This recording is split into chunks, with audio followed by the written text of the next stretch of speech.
Hello, hello, we are streaming. We are streaming. Where's my keyboard? Let's get some stuff going on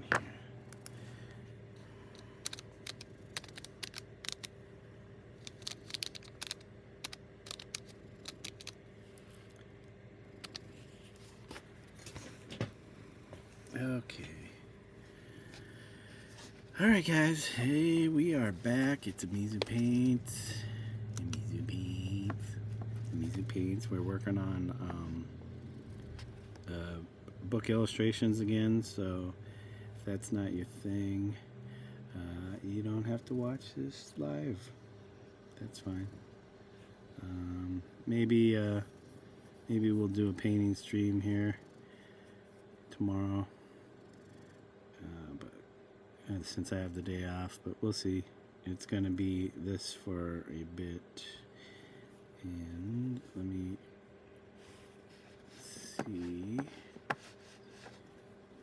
No, I'm not trying to connect anything to this, especially not my Bluetooth. Disconnect, brah. Disconnect, my buds. Let's see what we got. Discord is open.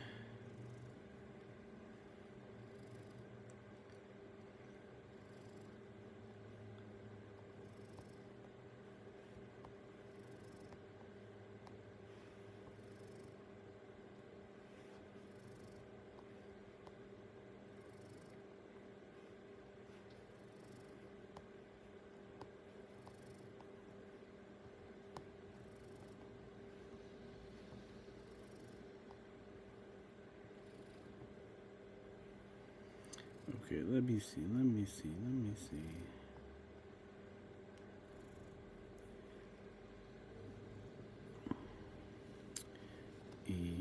Here. Hee-haw. Wait, get out of there, mousy. Okay, let's go on to stream screen. We're gonna have to adjust some stuff because Zato here. Zato, our guy Zat. You can watch Zato while I draw. Our guy Zat is hanging with us, and I had to move his bed on the other side because he kept wanting to be on this side of me. Right, buddy? Is this better? Is it less room? You feel like you got less room with the printer in the way? Yeah, he's just hanging out. There's the cat cam. So we are, bumping cat cams. Bumping the cat cam. That's our guy Zato. He just wanted to be on that side of the camera. He's like, how come you don't have me on camera more?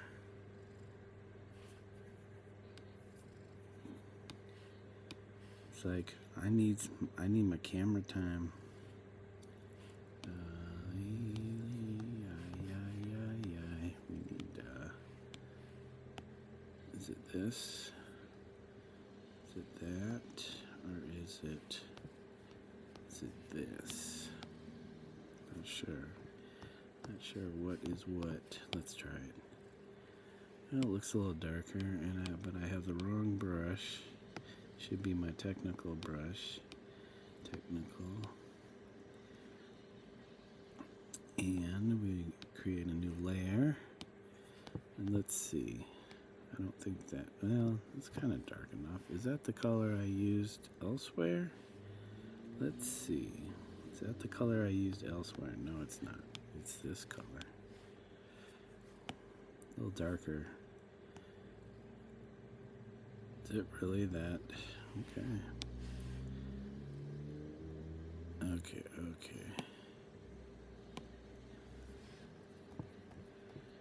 Alright, come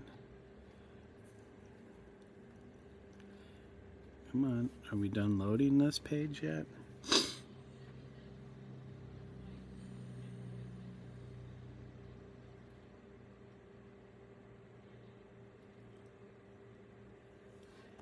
Okay, here we go.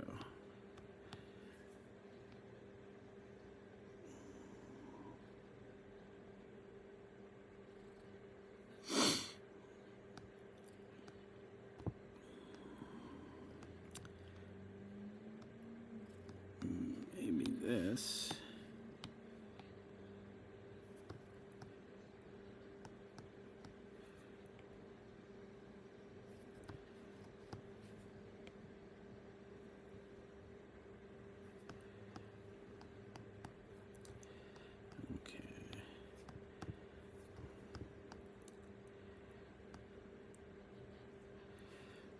So we need to go back.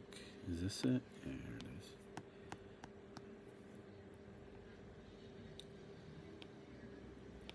I feel like it's...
Don't think this is all correct, though.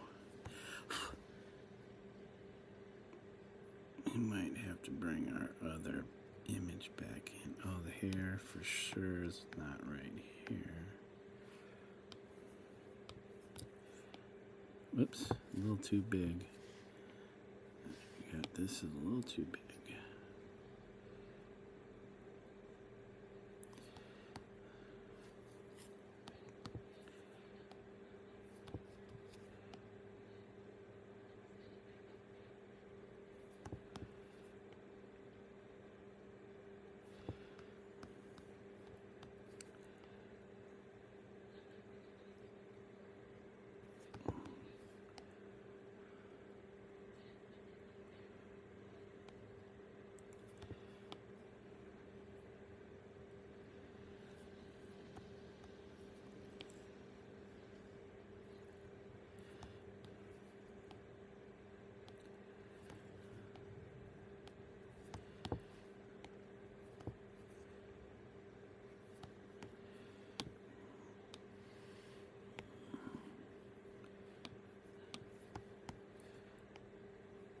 Oops.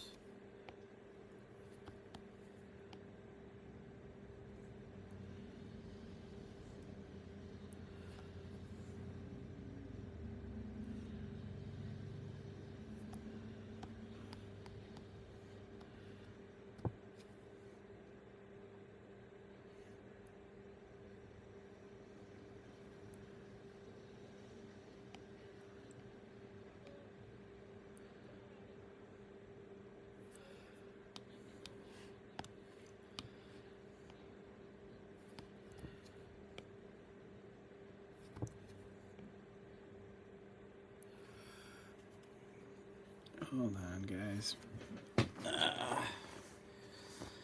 We can listen to this while... I don't think it'll matter. Come on. So we're watching Art Prof Create and Critique, Art Prof channel on YouTube, and they're doing a painting marathon where Professor Clara Liu is painting oil painting of some cherries.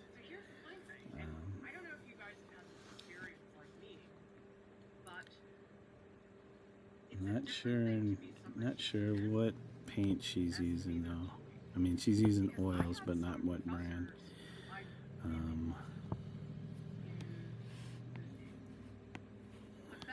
I don't know if they are the... Well, oh, this one she's doing Michael Harding oils. It says right in the description, right in front of my face. And then there's some other professors who I'm like, oh, you're awesome all the time, no matter what. So it's like Professor Clara Liu used to be a professor for the Rhode Island School of Design. I think that's RISD is what they most commonly hear. I guess it's a very popular school for artists who want to be artists to apply to.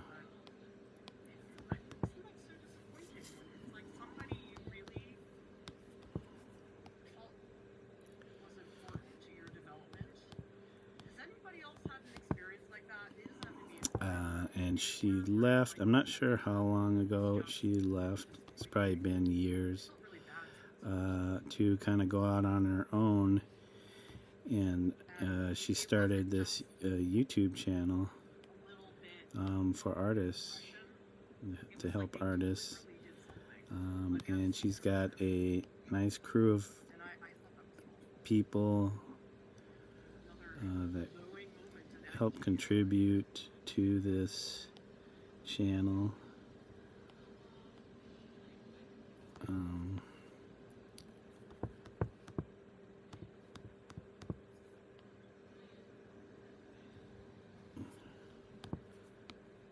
So very good channel for art related information. They do a lot of demos. She does critiques. She'll critique portfolios and stuff like that.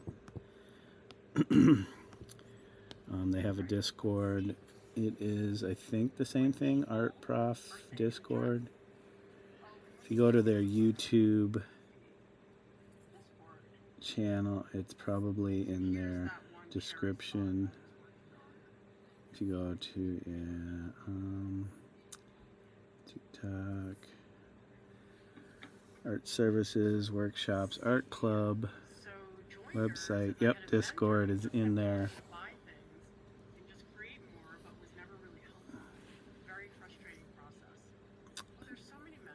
They have, geez, I didn't realize they had that many followers.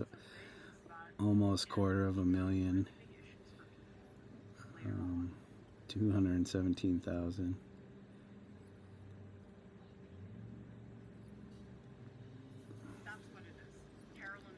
Yeah, right now she's doing a live.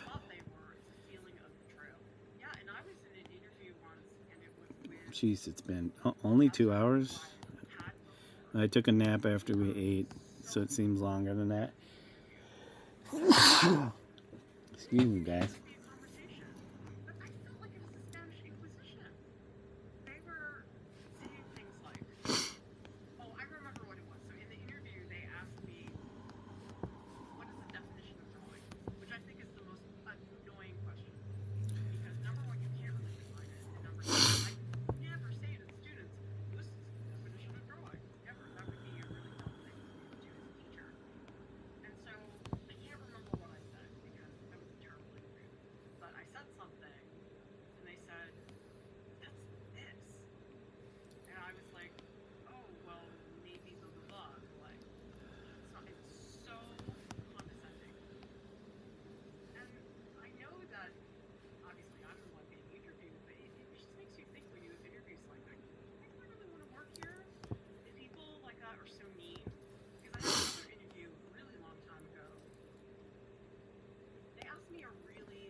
design sculpture professor are there telling me to thumbnail and step away? Angela says, no resolutions. I will pick a word to ensure I'm on the right track. Continually visit the park. Oh, I'd love to hear what that is like. Any particular words that you're thinking about? Well, I don't know if the ear is matching what I had done in the other drawing, so we'll compare it after I finish this. Hopefully not have to change too much. On resolutions is to focus more on your values over accomplishing tasks. Oh, I like that. I mean, I guess tasks for some people it's just very concrete, but I mean that's getting to the root of the matter. Excuse me. Okay, so phone.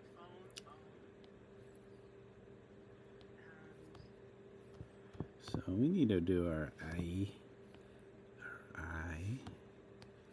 Sojourner says, I feel that there's so many decisions you make while creating, especially painting. Every brushstroke is a decision. Yep. Having the spoons to do that. Art is about decisions. You have to make decisions. You have to choose which brush, which paints, what substrate you're going to work on, or even if you're not going to do any of that, what is your subject matter? How are you going to convey that? I mean, if you're not painting, what medium are you using? It's all about decisions, making choices. Art is about making choices. Excluding technique. Are you saying what painting majors complain about? It's probably why a lot of people have a hard time So tell me, are you talking about getting going with art or whatever they're doing, is because they don't want to make any choices. Let's see. My eyeball is crooked. See? Indian says, not wealthy, but I do art every day after work. Also, not having any kids or spouse and no social equal time. I have no social life because there's no room for it right now. I hope that's where. Oh, well, that's where it's at now.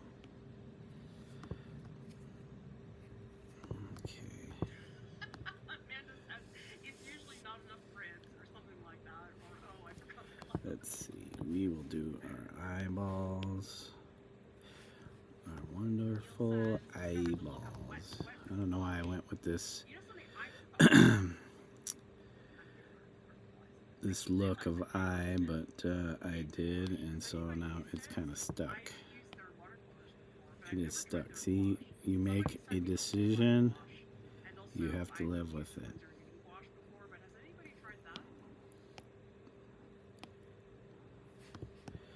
You can change it, but something like this, you can't change it too much because you already have a look. Since the first book came out, it looks a certain way.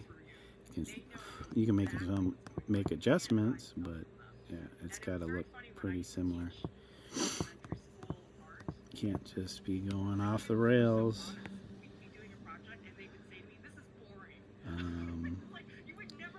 We need alpha lock.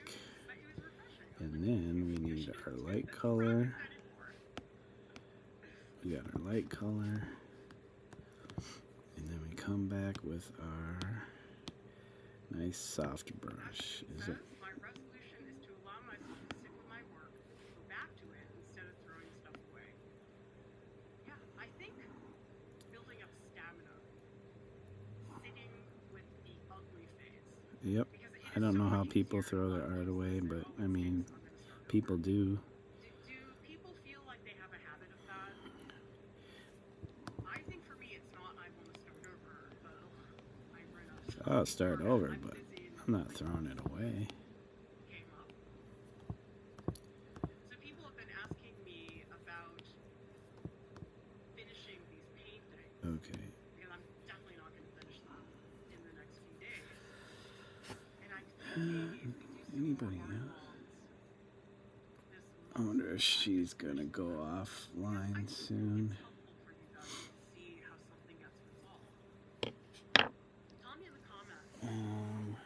You know what? I need some tissue.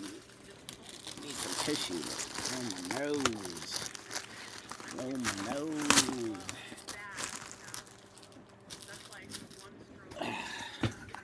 Alright guys.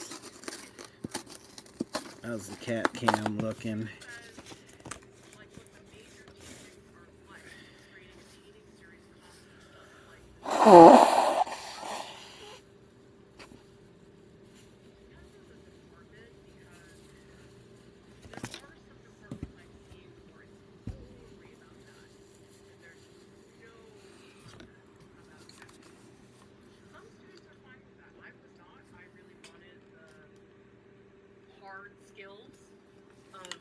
I don't know if you could hear it, but I turned it up.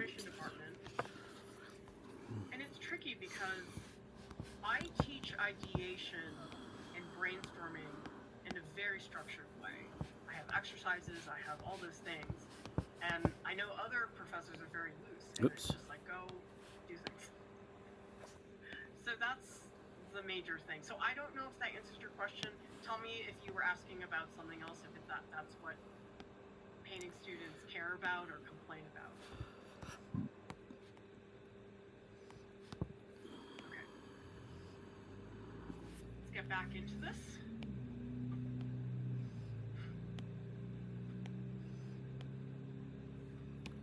So I haven't looked carefully, but it sounds like people like... Looks like a fisheye almost. And what are some other brands? Because the only brands I know... Okay, so Daniel Smith and Holbein, which I'm hoping I will be able use to do this brown, because somebody sent it to me. and then we're gonna make the eyebrow. Newton. Oops, what we need is another layer though.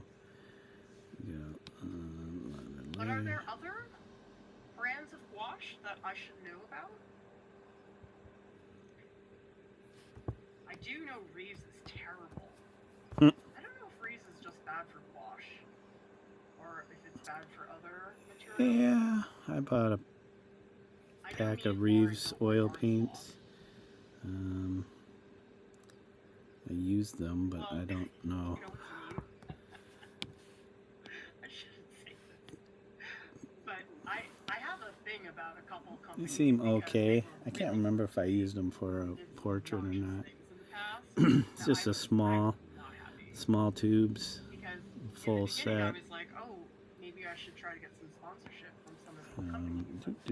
We need this dark. I think that might be the same brown. Is that the same brown? I could not believe how friendly everybody was. I did do a couple sponsorships, and I swear, if I did not hound them, I would never have gotten paid. And that really made me mad. That was frustrating. And more than usual. Okay, I know what it's like. Yes, you have to tell people to pay you and stuff like that, but this was like impressively awful. To the point where I wrote a nasty email, which I never do. I really tried to not do that.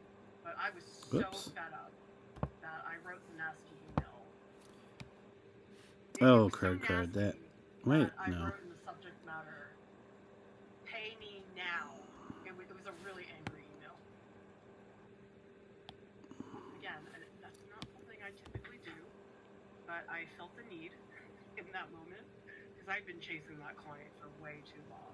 So anyway, there was another manufacturer, again, I'm not going to say names, who strung me along for so long. And I was like, why are you wasting my time?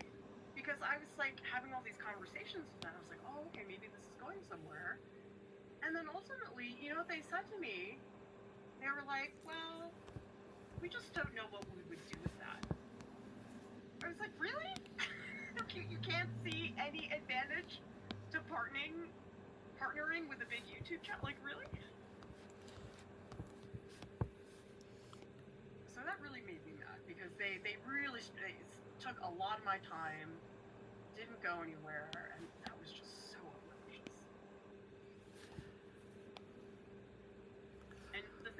hear all the time about like, oh, this YouTuber, they got this sponsorship, and people tell me all the time, they're like, yeah, you should, and I'll tell you, if I'm getting a sponsorship, it's not from an art supply company. Because some of them were just, I mean, I didn't have any experience where I thought, oh, you're awesome, I want to work with you. I don't know, I wonder if some of it's generational, because I had another company that said to me, oh, we don't need this because we go to art education conferences and we go to the materials fair. And I just was flat, I was like, how could you possibly think Oh, I think I know what that it you is. would reach people at the materials fair in an art education conference? I mean, sure, that's your target audience. I'm not saying you shouldn't do that. But how could you think that YouTube is something you would not want to advertise your stuff on? Okay, let's get the concrete evidence, everybody. How many of you here have bought an art supply because we showed it or recommended it or something? Prove those art companies wrong.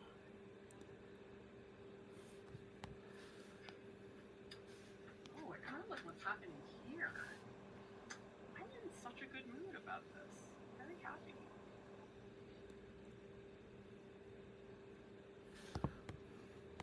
Nope. I Oops. feel like the way the rag is helping me is been working well. And John Constable. I gotta thank you, John Constable, for being in the room with me.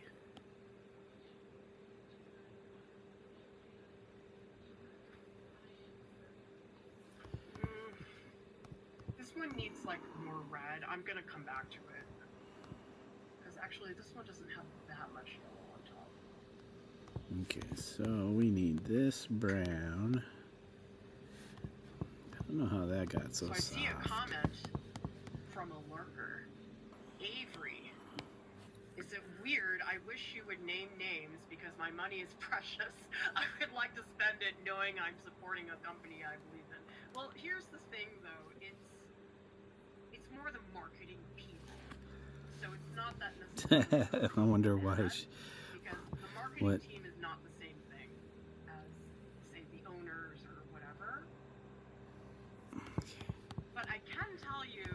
So, and then we want this for the bottom.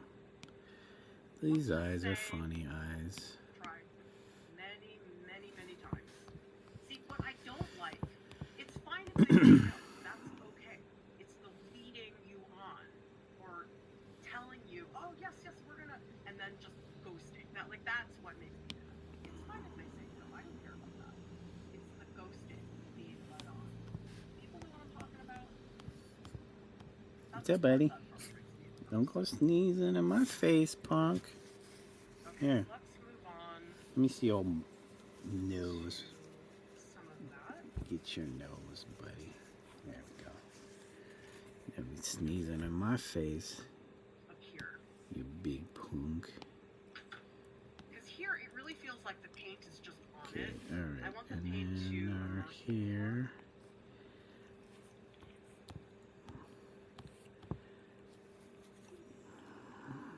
fun. So we want this brown. I would love to name names in academia. I really would. But you know what? I really love to blaze some trail of fire. I love Oops. these.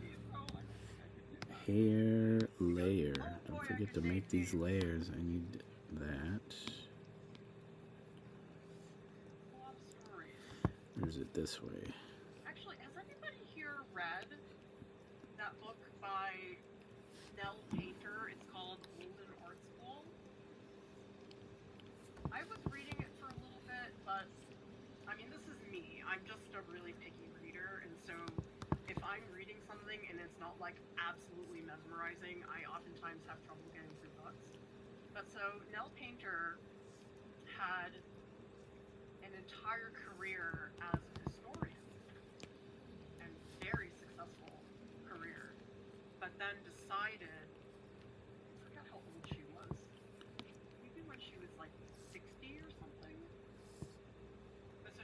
decided to go back to art school. She named names in that book. I mean, not last names, but anybody who has gone to RISD would know exactly who she was talking about. So maybe that's it. It's just like such a small population that would actually know who those people are. But I was like floored. I couldn't believe that she had done that. And so I'm reading her book and I'm like, oh yeah, I know that person.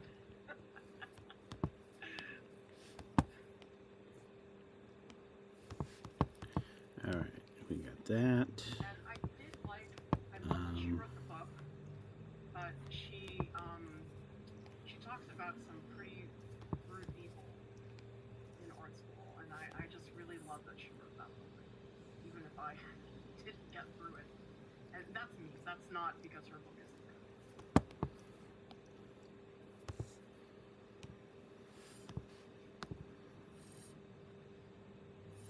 good. What we doing, buddy? I feel like I'm losing my momentum that I had earlier.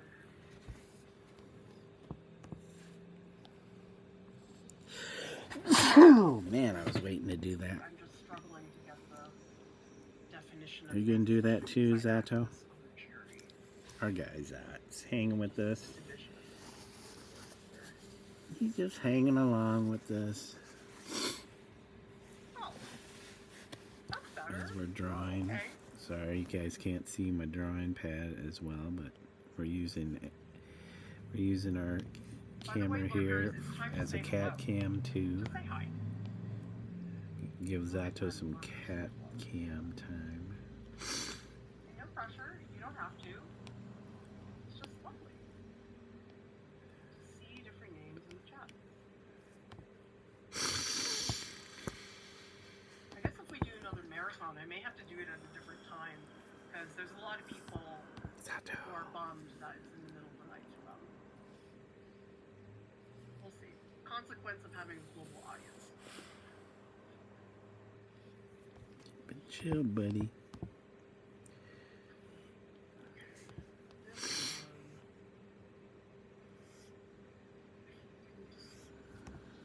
Scrub this one. That makes any sense.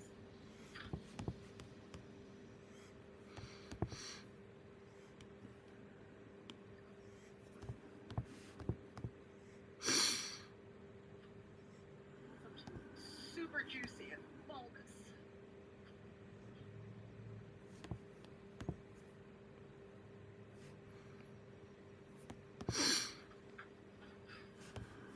There. How many people here paint with their rag? I love it. I just feel like the range of marks that it can make. And also just the feeling of like Hold pulling on, guys. paint across the surface. Let me see. Let's do it.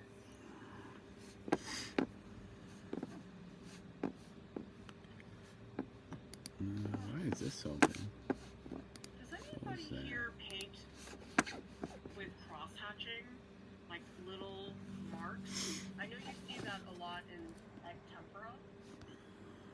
Egg tempera paintings usually are built with cross-hatching strokes. But does anybody here do that? Because I've never done that before. And it's always made me wonder if I should. Because I do really like cross-hatching. But I guess it just sounds so slow with painting.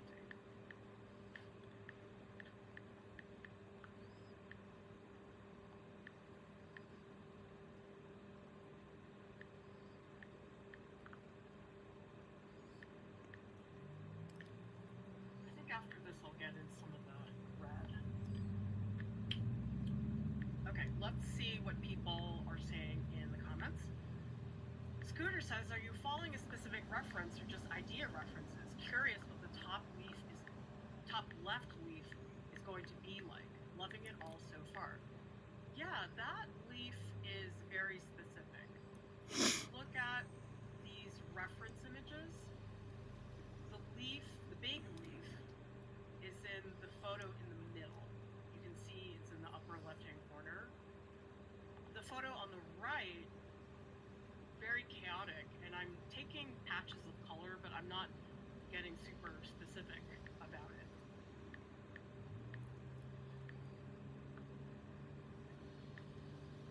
Yeah, that's my hesitation, Andrew, is that cross-hatching is very slow, but I always wonder if it's more helpful when you're trying to really define the form of the figure as opposed to doing strokes. Maybe something like this might be helpful. I've never painted like that before.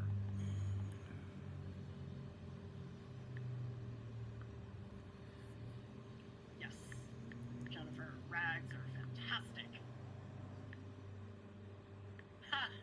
You have to come up with a clever name for your daily lurker, Paula. Well, I'm so glad you're all here. Theodora, Tracy, Luis, N, and Jennifer. Love hearing from all of you. Anna says, love that book. Another good insider look into the art world I recommend is 7 Days in the Art World. I've never heard of that before. I guess the thing about things about the art world is the art world's so freaking big. And sometimes I feel like a lot of it's, well, I guess it depends on what you're reading the book for. If you just want a inside look, that's different than if you feel like you want to try to learn from that. Long is asking, have you heard of the artist Susan Lyon? I have not. If you want to post some of those images in the Discord, if you're in there, I'd be happy to take a look at that.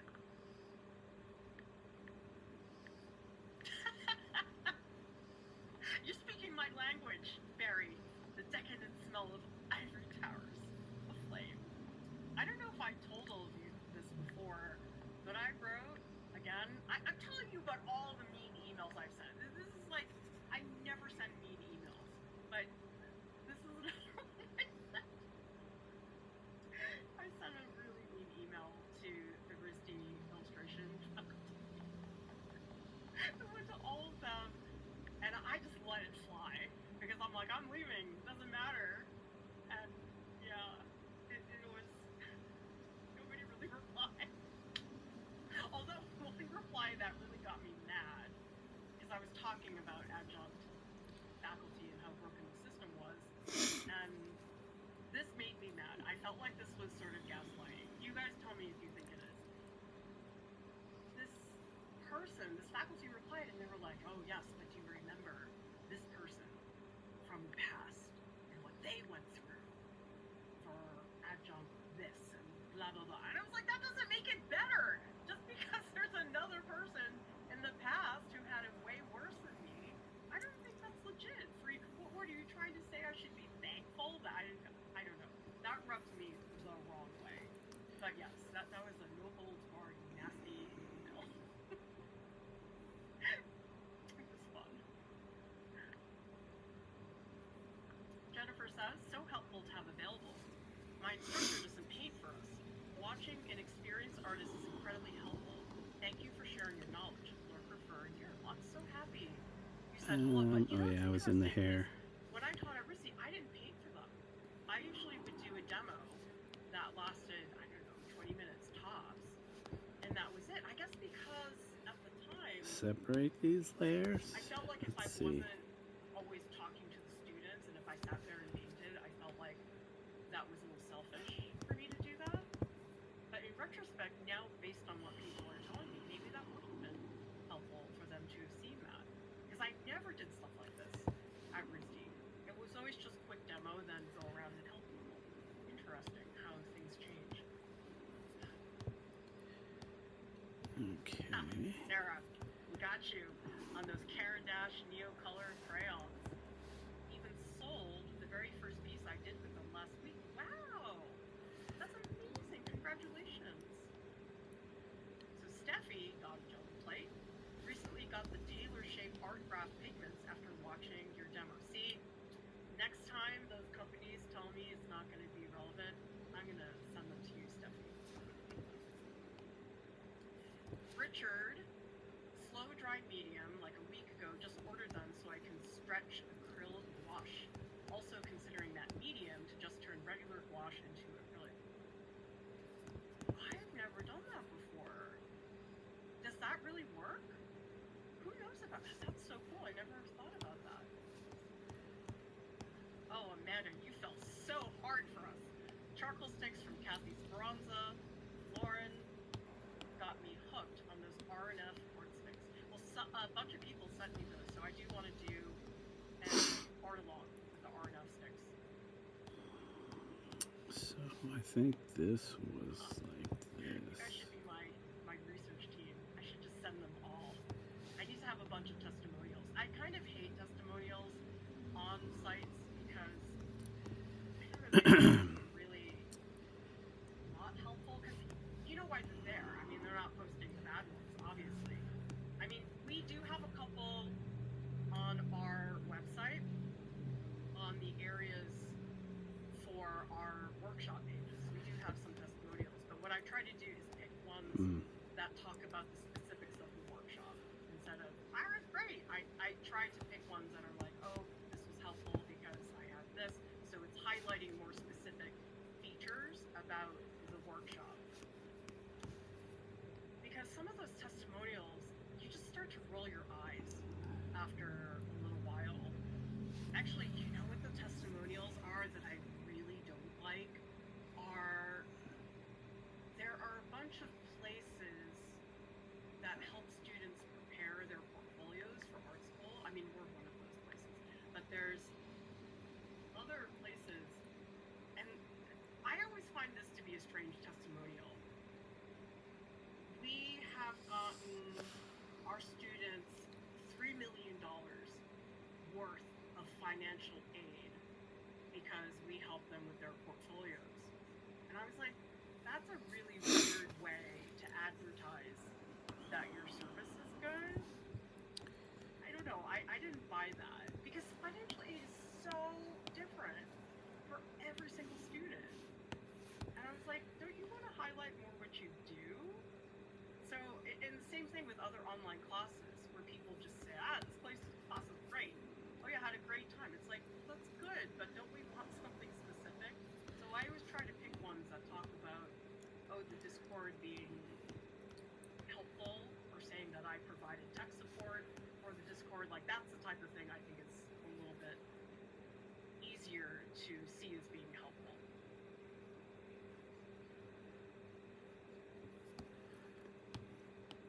Okay, so we're going back to wash up here.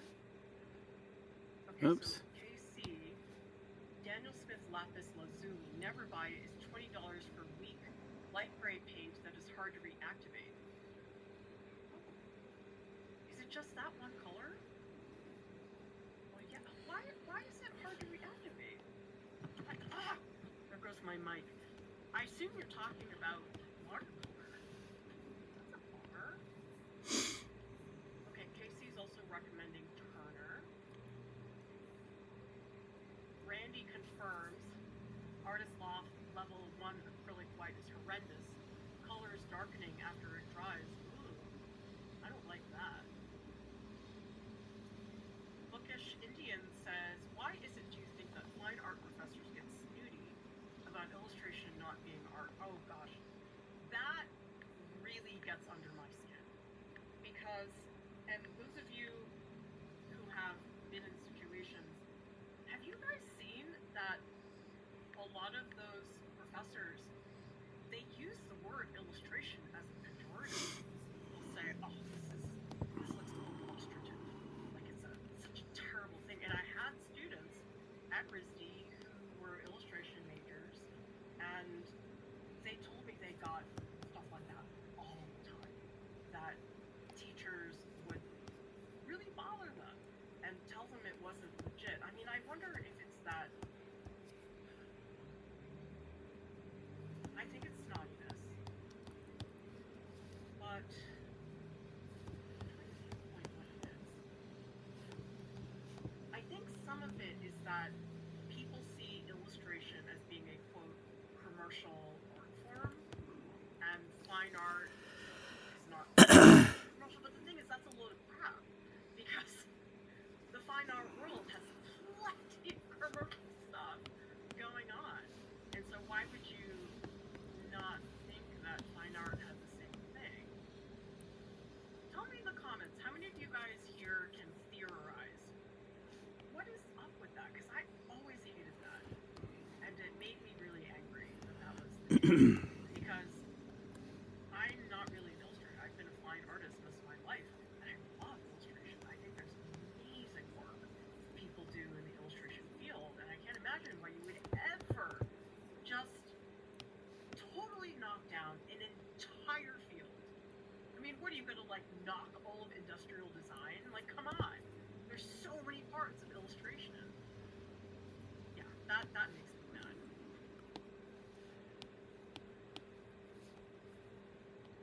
And remember, everybody, if I miss your question, just put it in there again, because that does happen quite a bit.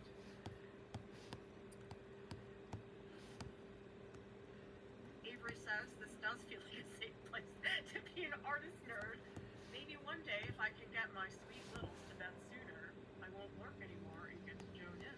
Goals. Always about little ones.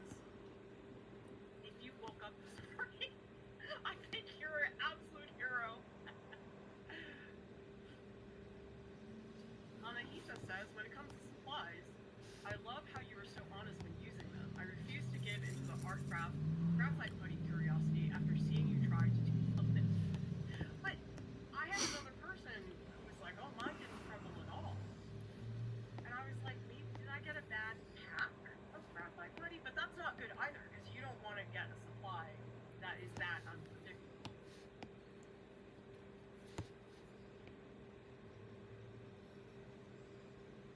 Okay, let's get back into this. I really want to get past some of this wiping, because I do want to get to that thread. I feel like I'm missing Come on, quit doing that. Oh, crap. I also like it was just my rag on there. So, am I using It's like over here. a dark too? Am I using this? More careful. Am I darkening? That seems pretty dark. Let me look what I was Who here using paints with their finger, by the way? in this Like to one. do it with oils because I think So it's it not wasn't that that helpful. dark, but seems Be kind of careful dark. my hands not getting super gross.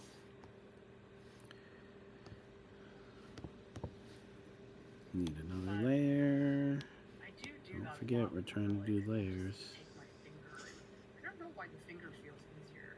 Maybe because So it's these will really get forward pattern softened. because it's a part of you. So I'm making a lot of hard edges right now. The material If that I you're do wondering, a ton and you're of probably finger thinking, work why are, is the wet it's like he's got these hard edges.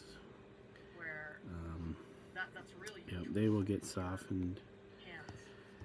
That will be in the last pass. I just want to make sure I block in for this. Really opaque, but I think it's just it needs more colors over it. Maybe that's the issue. I think what I like about that John Constable piece is just the simplicity of it. Like he's not trying to put in 18 different strokes, which I feel like I'm sort of doing right now.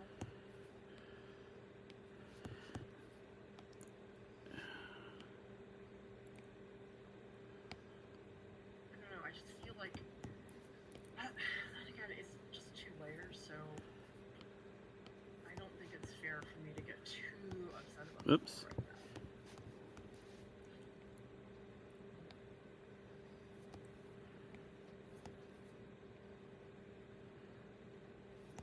So for those of you who do paint, tell me in the comments, how much time would you say you spend a lot of time on a piece?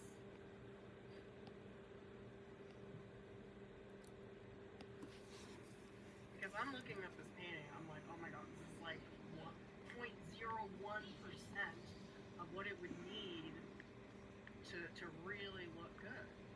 But then again, that comes back to the how do people have time for this? Maybe I should just, I don't know, send my kids to outer space or something.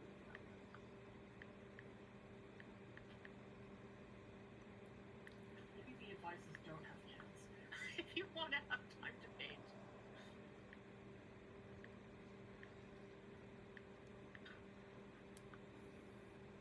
Okay. I can get rid of most yellow.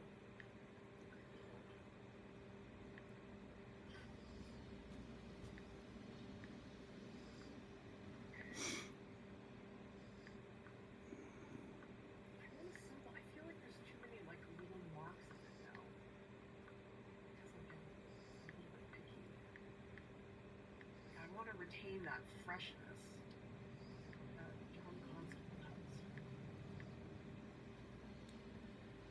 Are there any artists where you're doing a similar thing as me, where you're like really studying their technique and trying to break it down? I mean, not everybody does that necessarily, but it has helped me in the past. So that was one thing I was doing with the paintings of this marathon, is saying, okay, I'm doing this painting, I'm going to look at John Constable for this. I was looking at Wyatt yesterday about that background. Who's an artist that you've learned from in that way?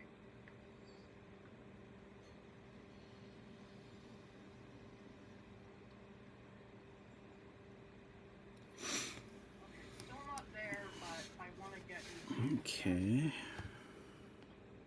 Just trying to be a part of the conversation. painting is really the only media that I can picture myself working on something for like 30 hours. I guess if I was making a really big sculpture, maybe, but I don't have a lot of interest in that right now. Okay, let's mix up some dark red. I'm gonna do the alizarin crimson. I'm not gonna do the bright red because I feel like that's not what I need right now. I feel like I need like a deep dark value.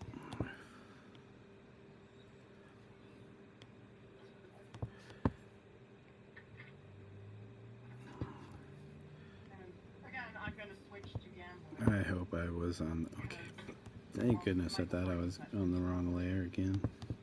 Wouldn't be the first time, won't be the last.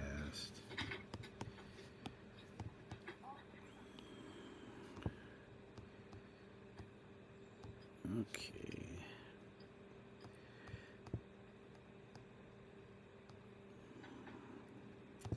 Well, that looks pretty defined. Alright, so I know I'm kind of flitting back and forth. To have them on for that long.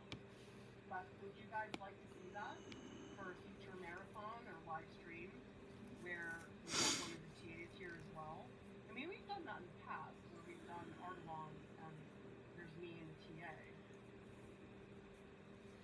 The issue is that we pay our staff well, and so it's expensive to have the TA here for a long time.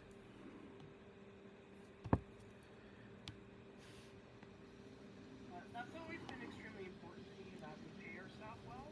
I feel like I was feeling awful. I wasn't paying them well.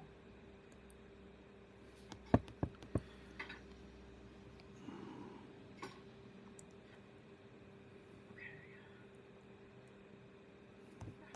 I feel like I want to like clean.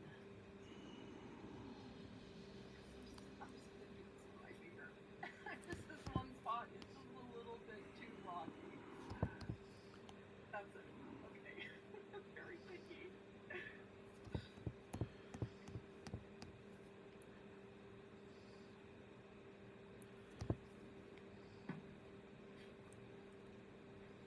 Okay, let's mix up the alizarin crimson. Oh, maybe I'll do an alizarin crimson glaze. So this is not built up enough for a glaze. I'm just gonna add some touches. So yeah, these bands will get softened, so it'll look like this. Touch of ultramarine. So a lot of it will look not so hard edged. I probably will do the lines like this, where there's different gradients in the line. Oh, here it is. Like on the hand I here. did not know this, everybody. You know how the gambling set Oops. that it came with that pre-wood box? Apparently, it's not a box. It's a panel. It's for painting And now? I had no idea because apparently I can't read. Look at this. See? It says just sewed painting panel. And if you turn it over, look. Check that out. So that very pretty box, it's actually a painting panel. Alright, That's so, super cute. okay, so, next step is the hands.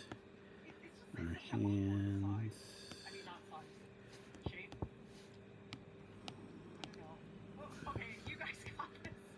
Would you use it as a box, or would you actually paint the panel? Because I think for me, it's going to be a box. Yeah, it would be the box. Until I needed a panel. Alright, so we have our outlines, we have our... What? Is this seriously happening again?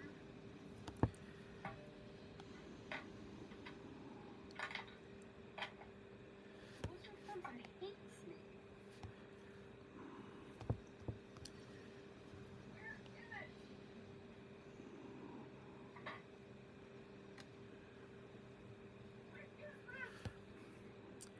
This hand was definitely, I think, rendered, well, a little better. A little better than the other hands. But somehow that got cut off, I feel. Oh, there it is. Okay, of course it's like right there. Alright, I'm dumb. Sorry. It's like, of course it's the same thing where it's like right there.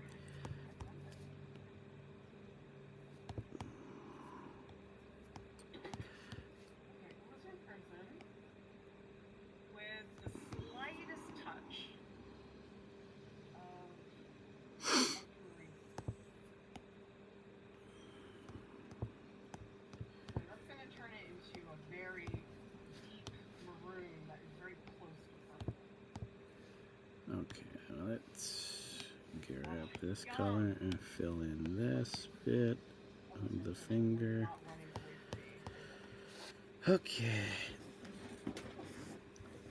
Yeah, definitely these hands were rendered way better than the other hands. That's okay. That's okay. Let's use one of the new brushes, which I need to wash with soap and water. Give me a second. I gotta get over there. Think about taking the realistic painting workshop, which is a 2-week workshop. Talk amongst yourselves. Who would win in a fight? Rembrandt or Caravaggio? Who would win? Caravaggio or Rembrandt? Caravaggio, because he killed somebody? I don't know what Rembrandt did. Did he kill somebody too? Caravaggio killed somebody, so I think he... But, Caravaggio. Okay.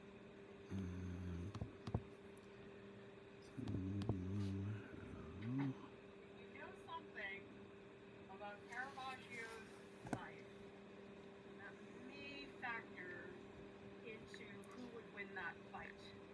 Rembrandt, Caravaggio. I'm gonna say Caravaggio for that very reason.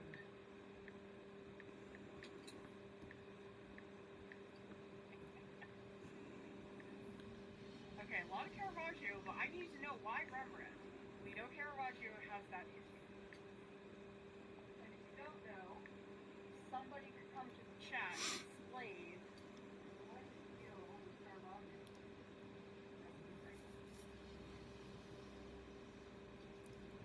So I'm going to use this medium brush.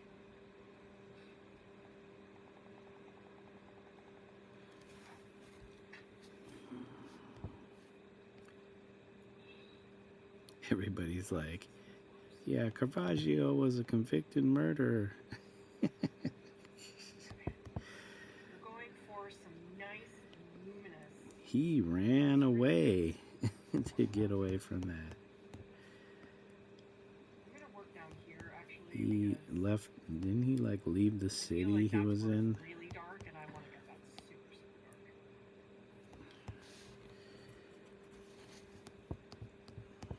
Put it on without any medium first, and then we'll see where we are.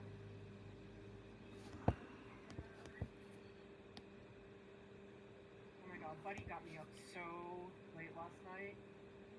He usually doesn't. But he had to go out at 2 a.m. I'm like, why? He never does that. Just really had to pee for something. Ooh, I like how this feels. This is nice.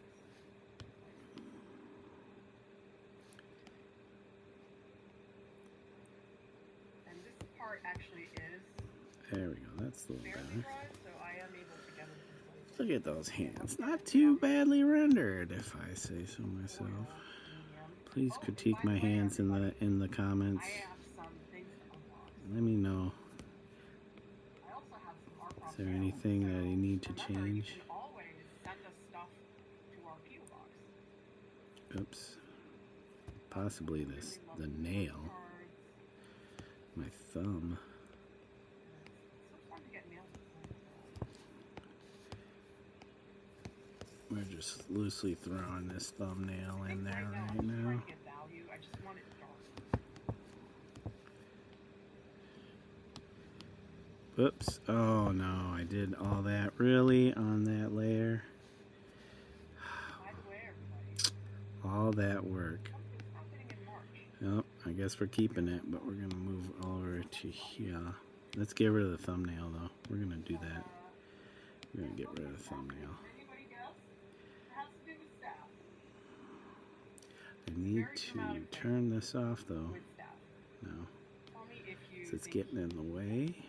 Make sure I go back to the layer I needed to be on. it's not a thing that I 744. Okay. I won't be surprised if I mean, I'm involved. eventually my wife will want to have dinner. Not the thing. The thing is not happening to me. And no, I'm not going to tell you yes or no. But I'm just wondering if you guys can speculate.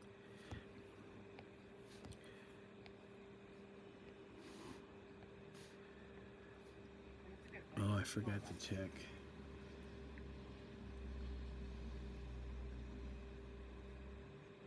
But don't stop. Don't stop. That's all I'm going to say.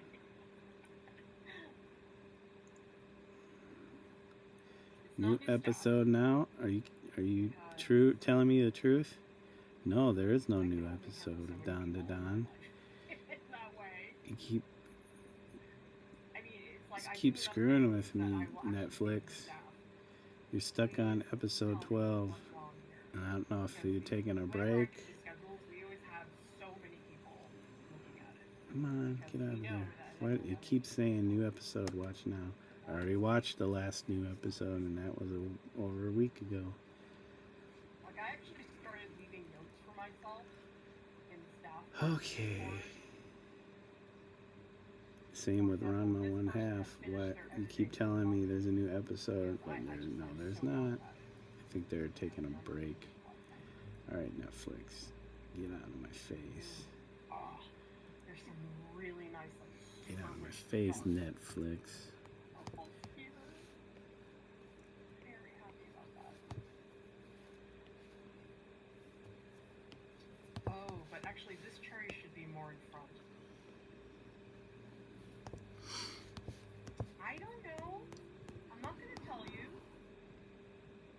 But yes, there's something really cool happening amongst the staff.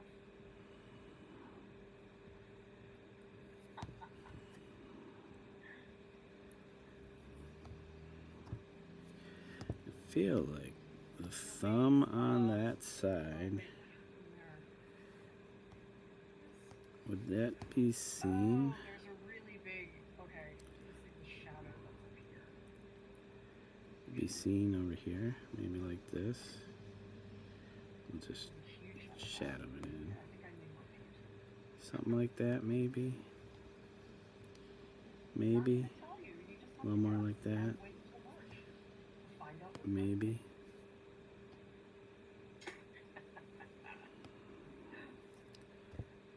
We have Lisa says movie premiere.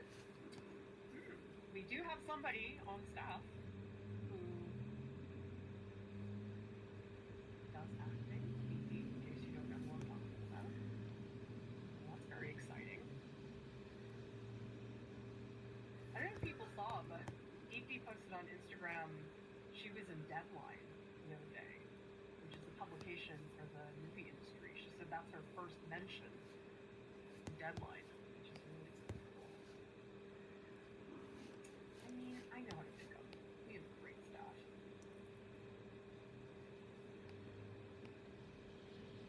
And what's interesting is that a lot of the staff, I hired them before they had their success. I mean, when I hired Jordan, he had just gotten out of RISD, and he went to grad school because he felt that he didn't have the portfolio, and so he didn't have that sweet portfolio that he has now. Okay, let's take a break. I want to see what is in the Discord. Okay, let's see what people are doing here. What are you doing, buddy? What are you doing? Nandy already did a vote for us. I'm gonna say Caravaggio. Caravaggio, 57%. Rembrandt would never win a fight. Really? Okay, you Rembrandt, you gotta tell me why. Caravaggio is just so intense. You see your nose, dude. Oh Get yeah, it that does look like runny one. nose of yours. Turner. Runny ass cat nose. Beautiful Neil. Runny ass cat nose. Come on, Oh, bud. I love this one stroke. That is really fresh and satisfying. And I love this wash. It really shows the mass of the hair without showing individual strands. I'm on Ahita finishing my piece from yesterday with pastel. Oh my gosh! Look at these blues. That's the type of color that is oftentimes hard to put down for flesh tone. But look at how important that blue is. I think this would be very muddled if you didn't have that. And it also brings it together with the background, and the dog is hilarious. DB. Oh, remember everybody, we got to see the thumbnail for this, and we saw the progress, and now we're seeing the final version. Oh, I love how juicy this is. And then, does everybody see here, these three tiny little strokes? And the reason you're able to do that is because you built up the mass of the bird first. This is Silver Song. I don't have a lot of purples. Here's the page. Plenty of pre-done squares. Oh, these are really elegant. I like how there's a mix of abstract and representational, like flowers. Ooh, I really like this one. This one Whoops. has this beautiful, like, curly spot.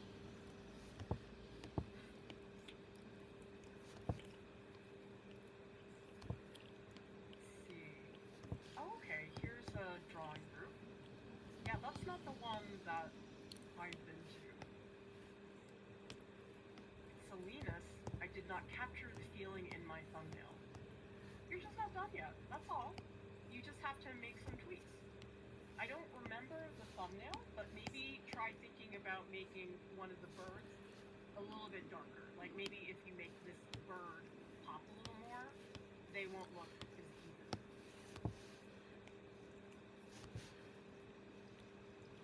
This is Ashton. Finished the painting I did while following along with the streams.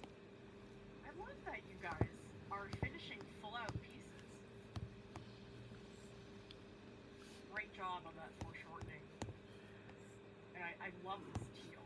I mean, maybe I'm just thinking about teal because of the tree painting, but it really vibrates against that orange. It pops so beautifully.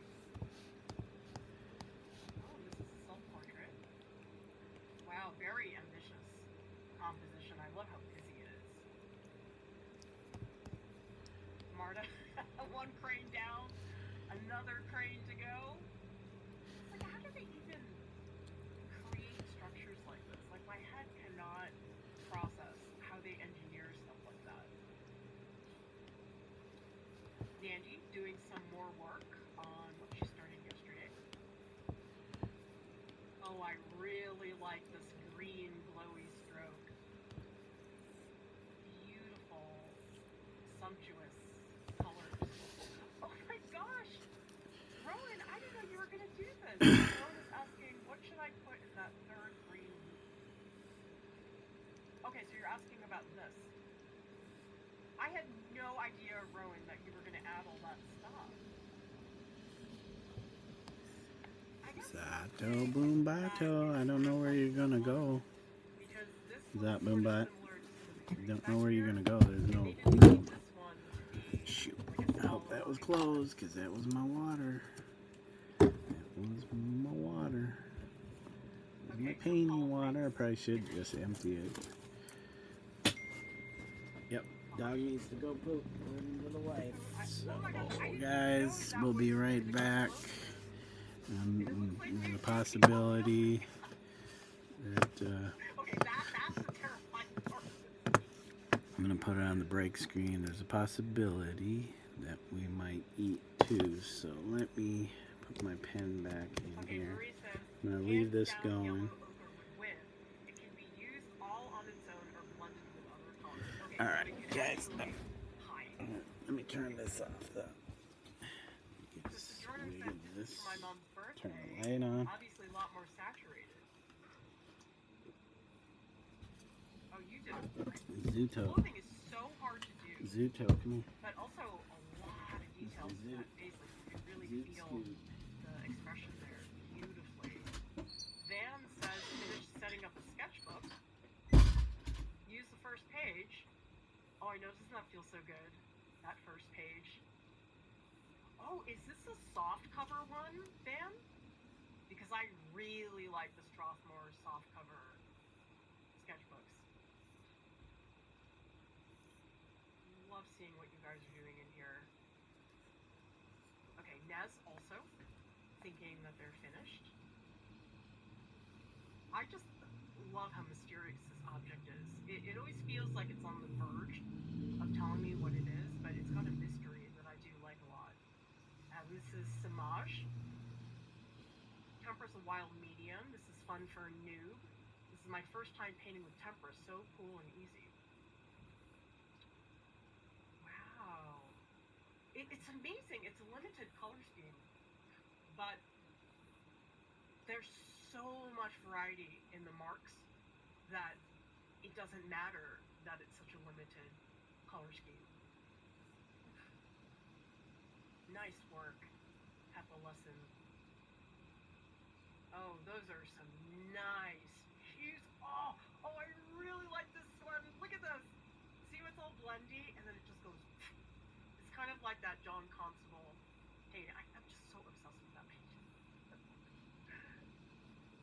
And we also have Kevin finishing off my leaves, studying my favorite Nihonga artist, Miwa Hideki. Her flowers are art of this world. Okay, so this is Kevin's piece. Oh, that is so ethereal. I love how this is so low in value, that it's all very similar, like there's no contrast, but that helps it really pop. I guess this is the artist I'm talking about. You know who you might really like?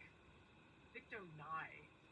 See if I can, yeah, I can type this in. Victo Nye. RISD grad, and does the most beautiful pieces.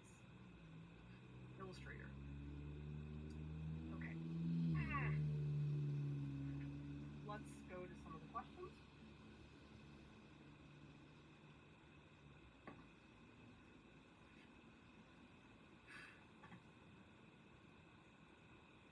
Bookish Indian says, is there a particular video in which you extol the benefits of explain how to do thumbnails? Yes. If you just look into YouTube, just type Artprof thumbnails, you'll find it. We have multiple videos on thumbnails. Also, if you go to artprof.org, our website, and you type thumbnails in there, they will all pull up. Yeah.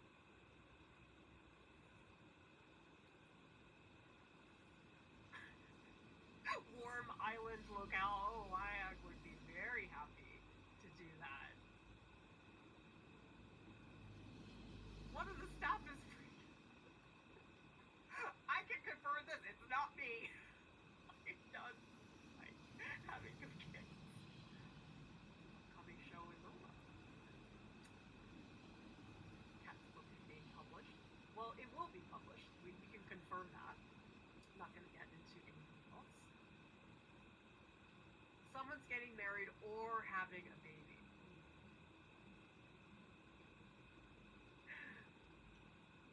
Apparently you guys all think someone's getting married. Oh, Alex Rowe. I'm not gonna say anything. Group trip to the south of France. If anybody wants to bankroll that, I will be there in a second.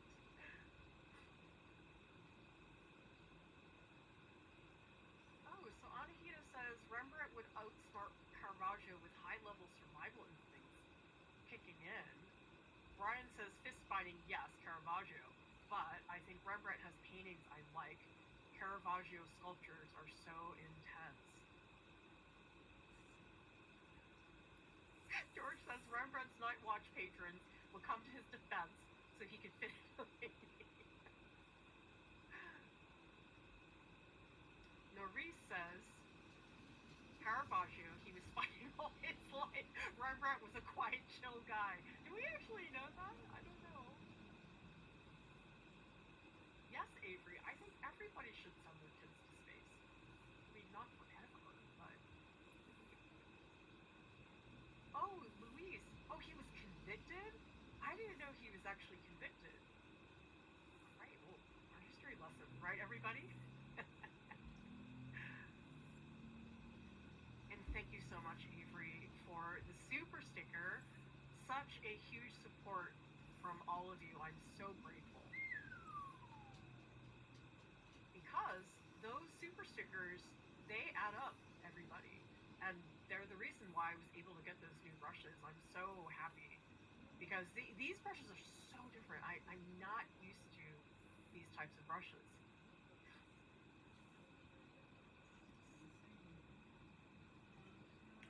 Sojourner says, often thinking about the way you talk about John Singer Sargent's use of white paint strokes in his work when painting, the confidence of the strokes to reflect light. DJ, the answer is almost always on the Art Prof website. I know, it's very funny because I remember way back when we were just getting started, people would send me a lot of emails and they'd ask me things like, I need help with color theory or something. And it was always a big question that would be very hard for me to answer. And obviously I did not have the time to go in and type a really long response. And it was hard. I felt really bad that I wasn't able to do that. And now it's very funny because people are like, do you have a video on this? I'm like, yep, here it is. We've been doing this long enough. And sometimes it's really specific. Like I was talking to somebody about painting brass and trying to make the colors better. I was like, oh yes, we have this video about Martin Johnson Heat and how he paints brass. This is what happens. I mean, that's one of the things about YouTube that I think people don't realize is you have to just make a lot of videos because a lot of them are going to be terrible, but that's part of the process. Thank you very much, Bookish Indian, for your super chat. We so much appreciate your support.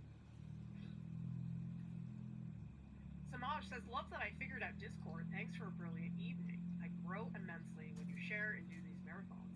So valuable and wonderful that you take this time. I mean, I love it. This is the reward for all the spreadsheets that I have to put together to keep us up and running. But the Discord, it's not as scary as you think it is. For those of you who are a little bit intimidated by it, because the most important thing, you just have to get to our server. Once you get into our server, we have a fantastic mod team. There's so many people in there who are so happy to help you. So if anybody here is intimidated by Discord, that's okay. That's the case for a lot of people, but we can help you there. So yeah, definitely.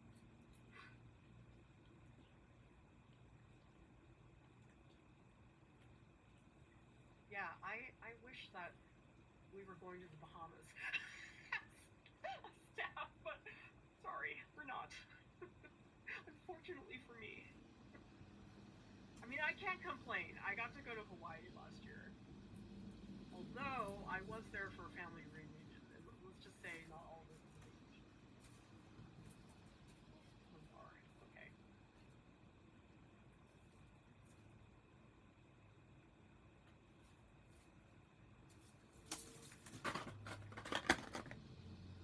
Need more rag work. I need a clean rag. Hang on, I gotta go find one. There's one on my shelf.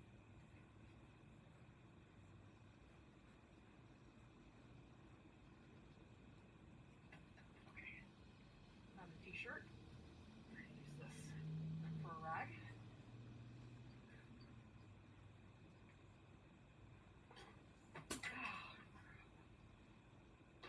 I need a much bigger table next time.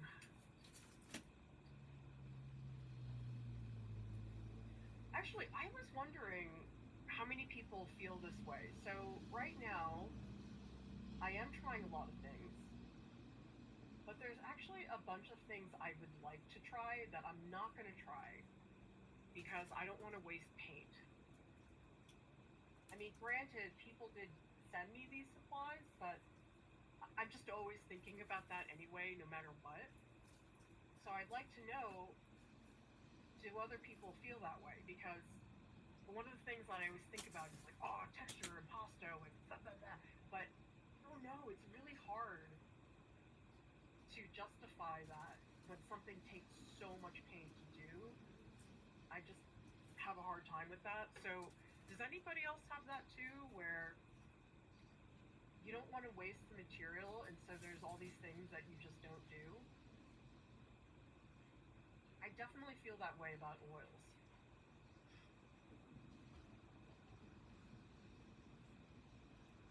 I mean, sometimes I buy an art supply and it's like really nice, and I'm like, oh, I don't deserve to paint with that. And even though it's in my closet, I'm not going to paint with it. I know, it's really, really silly that I have that mindset. I'm trying to build up the paint a little more. A little bit streaky right now. I don't really like that. I'm really trying to get these directional strokes to show the light.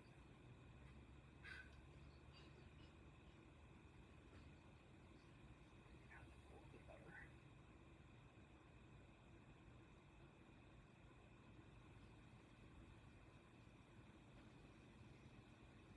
Okay, so that pulls out that one. And this one,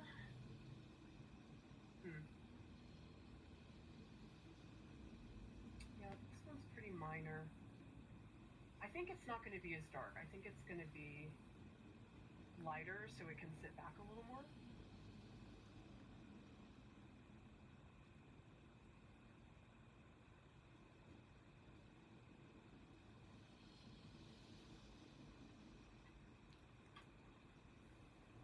It's a little bit better.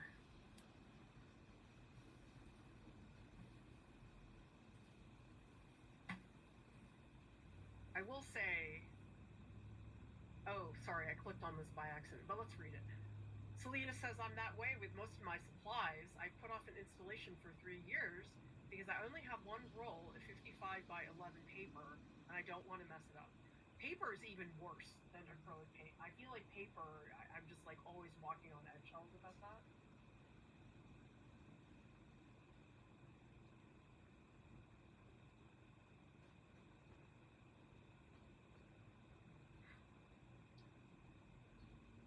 A little bit too well designed. I need to be more simple. I feel like I'm getting strokey again.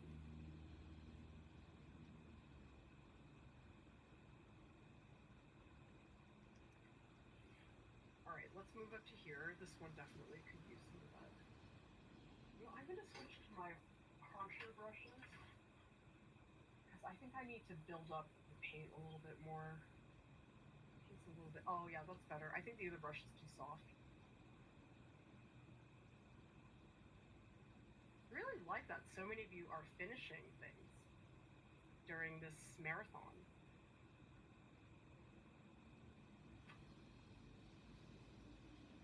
Because, I don't know, it feels good to finish things and be able to show it to somebody. Although, tell me in the comments, when you make work, who do you end up showing it to? I know a lot of you guys share in the Discord, and I love that. But in person, do you make the work and then you don't show it to anybody? Or do you have maybe family members who are bothering you? Because that happens too.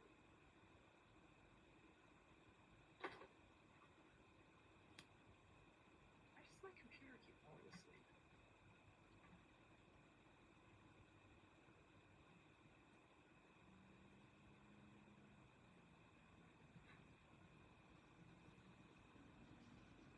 Because my family pretty much totally ignores the work I make. Like, they're just not interested. I mean, if I were on the East Coast, I would show my work to certain people. I probably would show it to Andrew Raftery because I see him every now and then when I'm on the East Coast, and he's always looked at my work, so I feel like he's just somebody I would just naturally do that with.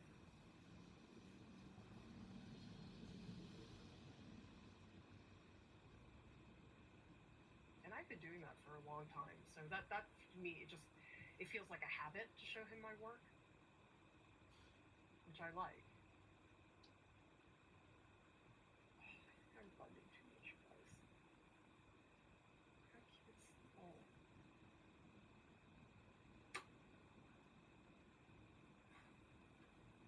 Okay, I'm gonna shoot a quick photo so you can see how these chairs are going. And we're gonna, again, post that in the Discord. Okay, let's get some into the other cherries. See, I still feel like the colors are really like base. I'm not really getting the variations yet, but I think it's largely just because I can't. It's on the paint on the surface. I feel like it's layer 4 for me when things start to get really exciting. But we're not even close to layer 4.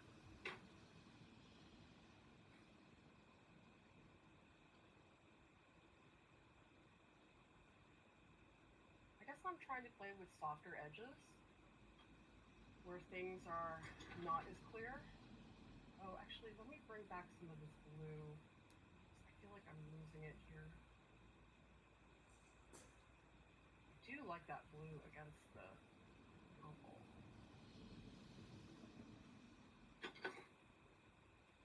And I'm going to blend that with this mop brush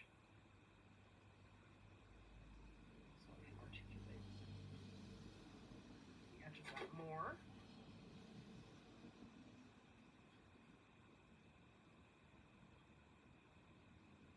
I don't know, I'm not happy with the strokes I have there. But maybe it just needs to sit. It's hard because there's certain things you can't do at this stage, literally, because of the way the piece is structured. But I do want to do a little bit more around the edges.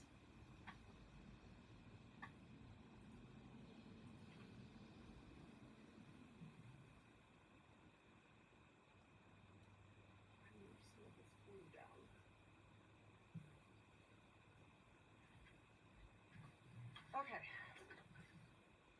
Need some red, more illustrator crimson. I'm mostly using it straight, although I do like the addition of the blue. Ultramarine.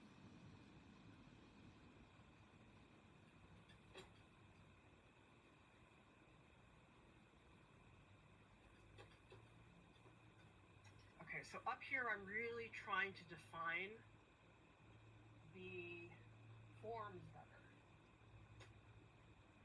Up here, it's actually very dark. So I guess what I'm trying to do is work on value. That's a big part of it. It didn't have a lot of value yesterday, last time.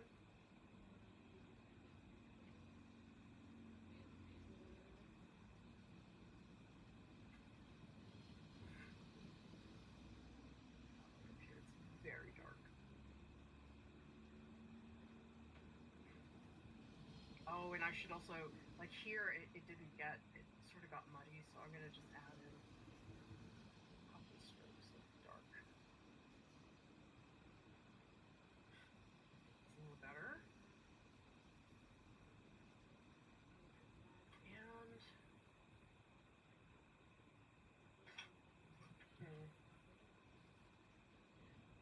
it's all messed up. I have to be careful with that rag. That rag really got into a lot of things.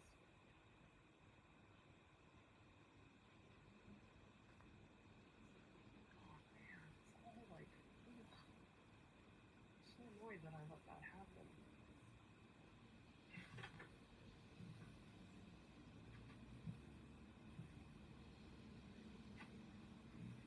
Okay. Yeah, so up here, this is really dark. This one crimson. Yeah, I guess I'm just adding value at this point. It's not, I'm not really doing anything that exciting with color.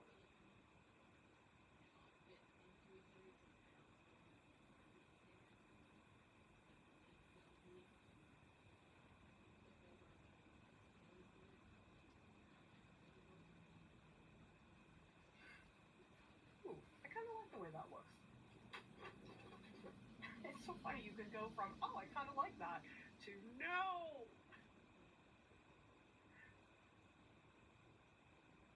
So quickly it turns. By the way, who has been here from the beginning?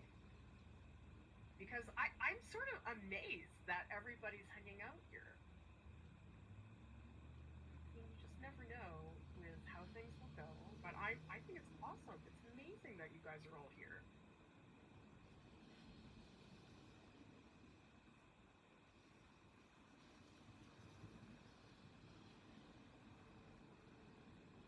I guess it's part of what somebody had said earlier, that it's just lonely being an artist. I mean, I think sometimes people think about being artists as this like solitary pursuit, but I can't imagine that this is just, oh, me in the studio doing stuff.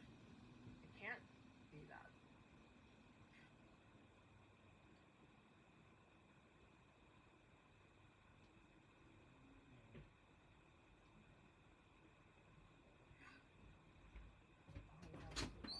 Come on, get out of here. I'm just trying to get Okay, the cherries to stream is relate still so it's going. really clear like which one's in front and which one's I behind. thought they would have ended it. That's more the priority right now. Okay, now this big cherry, this one gets a very dramatic edge. Really clear-cut edge. And maybe it's not that dark, but I think I might just make it dark anyway.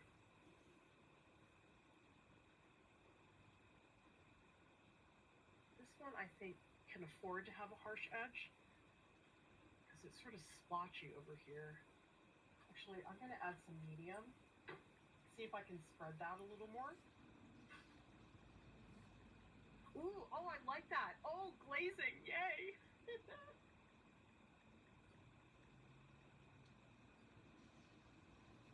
Ooh, okay, I'm happy. I get to glaze.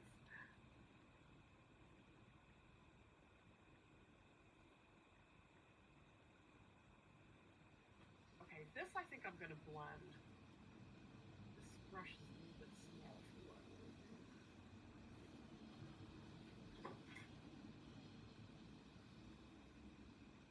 I wonder if this will do it.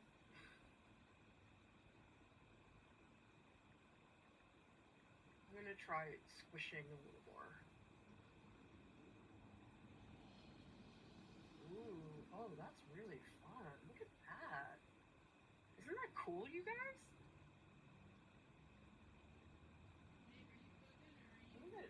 adding more. Ooh. Oh, I wow, was that getting the cat, looks like I but burned into the checking on cherry. something. Come here. Exactly.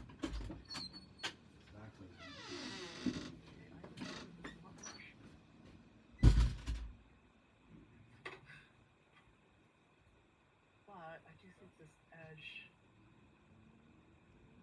is less harsh. So actually, let's lift a little bit down here. Ah, shoot.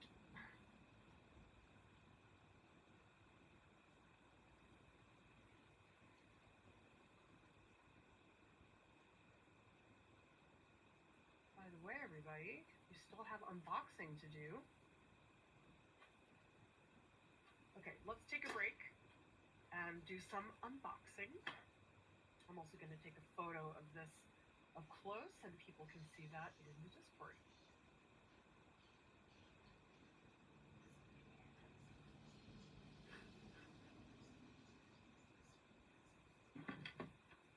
Okay, let's see what people are saying in the comments. Shaheen says, love that deep color. The Alizarin Crimson! Alizarin Crimson is so beautiful. Uni says, always more creative with others. I think that's so true.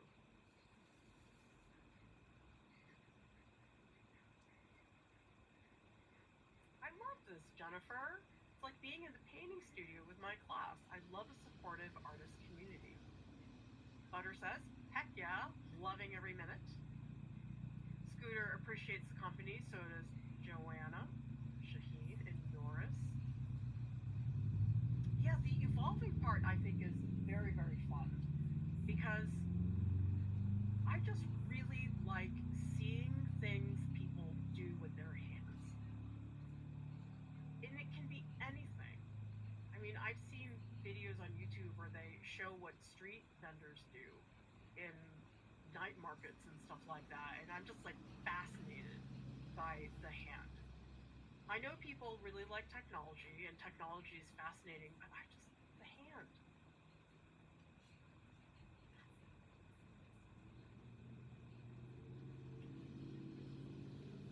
Okay. Jennifer's asking, and remember everybody, when you ask a question, write question in all caps because I might miss it. And if I do, just ask it again. Jennifer says, a cute artsy shop near me said I can sell some paintings there on consignment. Any suggestions of everything I should know or be careful of? Well, some people are already giving you some great advice. Carolina says, make sure you have a contract or the terms and conditions on paper just in case. Better safe than sorry. Contract, absolutely. You may want to find out if they're going to provide insurance for your stuff in case anything happens. I mean, it depends on the store, but that is something to consider. And the other thing I would say is when you get information about it, don't rush to say yes immediately. Because I know for me, when I've been in situations where I'm like, oh yeah, I want that thing. But it's like, it's okay to slow down and have another person look at it, or usually things do not have to be done immediately. Because a lot of that stuff is just really, really hard to figure out. So there's no rush to figure that thing out. And it's great that you're asking here. I would say in general, everybody, anything that involves exchange of money for your work, I highly recommend coming here and asking people first. Not just here, but in the Discord. In the Discord, we have a channel called Business Tips. We also have one on social media because we've had, unfortunately, a lot of artists are being sent these scams. And it's really hard if you don't have any experience knowing how to recognize what's a scam or not. And we have a video on scams. Just look up Art Prof scams and you'll find it. But a a lot of people will come to the Discord and ask about stuff like that, and we've been able to help a lot of people say, no, that's a scam. Anything with an NFT is a scam. Scam. I can tell you that has been the case across the board. Ferrari says, I have this unfinished painting that is a bane of my existence, sitting in the corner taunting me. I justify the time and materials used. That was an experience. I mean, that's true. Every piece of work you do is not a waste of time. Every piece of artwork you do teaches you something. And so maybe the product isn't what you want it to be, but it's oftentimes the pieces that I have a hard time with, where I really did learn something. And that's fine. You can have pieces where, okay, this is a learning piece. This is not about making a finished piece. Interesting. Paula says, I don't really show anyone, just paint for myself. Joanna says, a friend and I share our work to keep ourselves motivated. That's great. Oh my God, Paula. I feel you. Stack of unfinished pieces. I mean, I have stacks where I don't even remember what's underneath.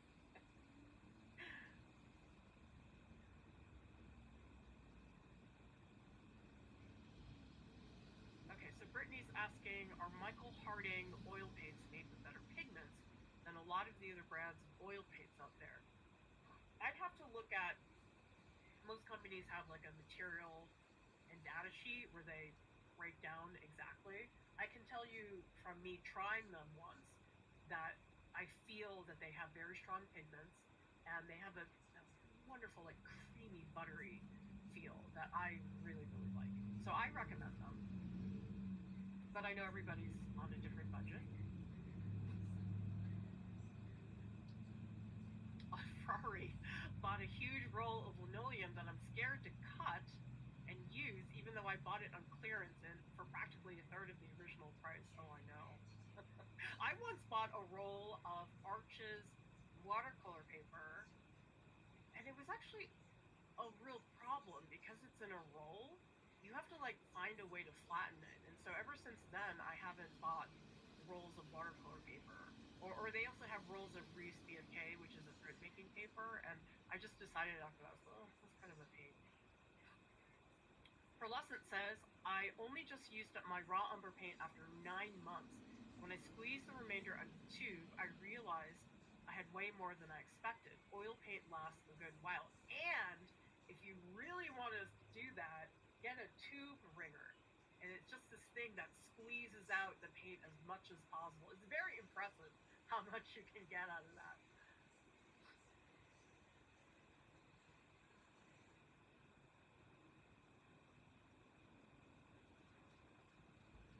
Paint hoarder, pearlescent. I understand. I mean, I oftentimes throw things away, and then a month later, I'm like, where's my blah, blah, blah? So I try not to throw things out, but it does get out of control. Okay, we have a question. Faralina says, do people keep a ledger inventory of their work? I was reading about Paul Klee, who kept a meticulous system of his many thousands of paintings, even sketches. I don't. I mean, maybe I should, but I guess I don't worry about it because it's not like I'm working with a gallery and I have to give them an inventory. I'm curious if other people do that as well, because I imagine there probably are many circumstances where it's very helpful. Oh yes, right now. That's when the unboxing is happening. Okay. This one, gotta cut the top part off.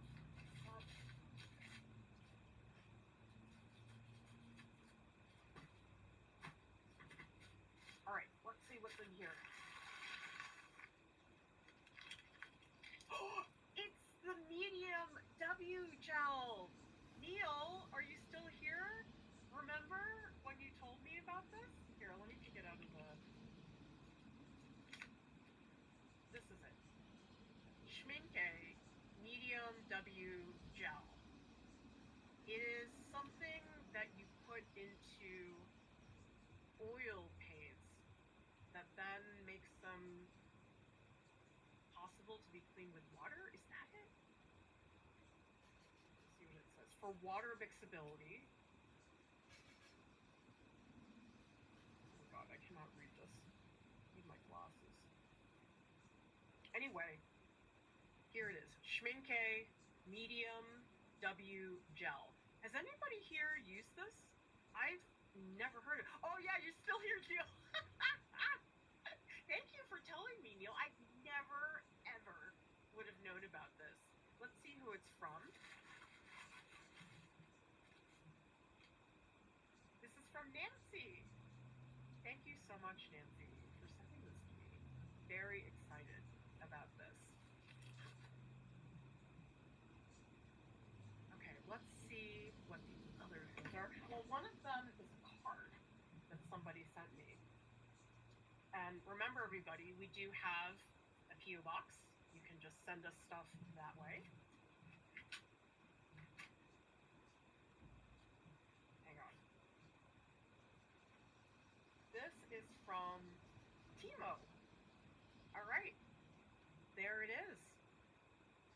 Thank you so much for sending this to me, Timo. And actually, these two paintings, Timo did them in our workshops. So I love that. Your postcard is an advertisement for our workshops. And, oh, this is so cute. We've also got a sketch on the back. I love Art Prof Mail. Anybody who wants to send me Art Prof Mail, do it. Because I have such a fun time. Okay, we got a box. Let's see what's in here.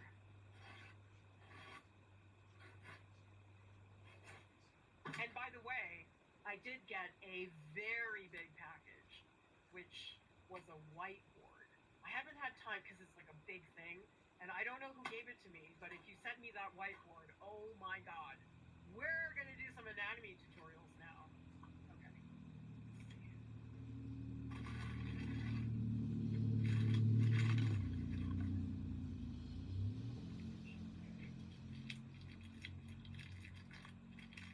Oh, I think I know what it is. I think it's cold wax medium. Let's see. Oh, yes, it is. Yay. Look. This is cold wax medium, and it's made by Gamblin. Makes paint thick and matte. Quick setting, made with 100% pure beeswax. Pulls the thickest and sharpest marks. Ideal for creating caustic-like effects. It's for artists interested in reducing gloss, creating bold texture. May also be used as a varnish to give your completed work a unified velvety appearance. Oh, I didn't know that. I always assumed it was just for impasto, but apparently you can use it as a final varnish. I think Ariel told me about Dorland's wax medium, and I think she was using it similar to that. Oh, I'm so excited. I've never used this before in my work, and I think this will be amazing. Okay, let's see who we think. Oh, it's from a family member. Okay, cute. Awesome. I love how happy that made you, Neil. It's so cool. Okay. Let's go back and do a little more. I really, really want to get the Lizard Crimson pass done.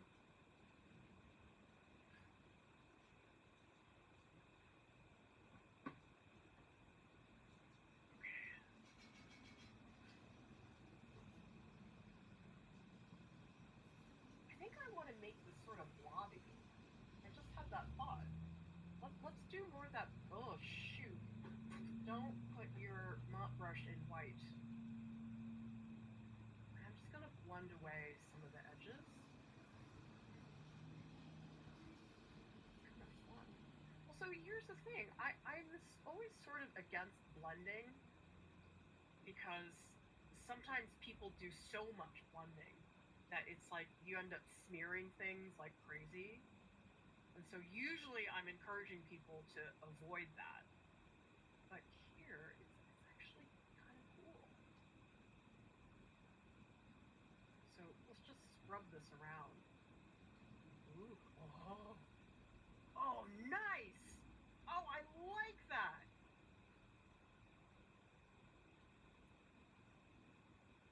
this is the type of thing I don't think I would have done before, but now I kind of love it.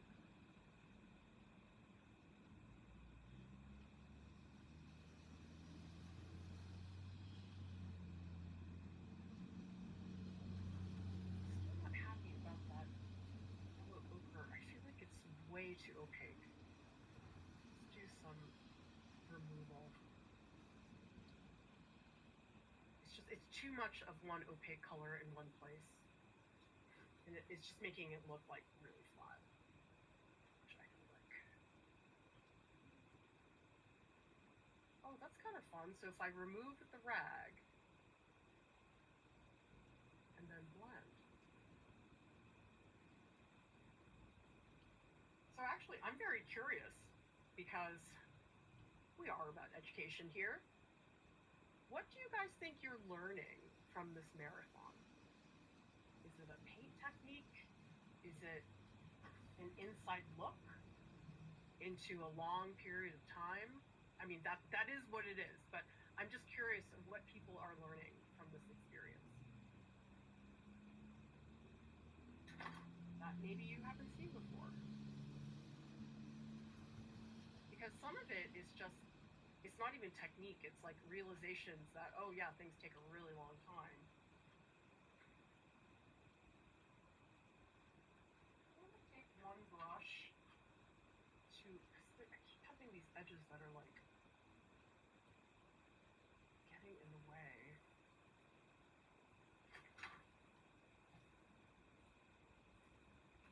Because oftentimes, I have to say, I'm often surprised by what people tell me they're learning. Because sure, there's some things that I think are really clear cut. It's like, oh, okay, I learned color theory, I learned how to mix these colors, stuff like that. But oftentimes what people tell me they learn, it's like so much of the time, it's stuff I never anticipated happening.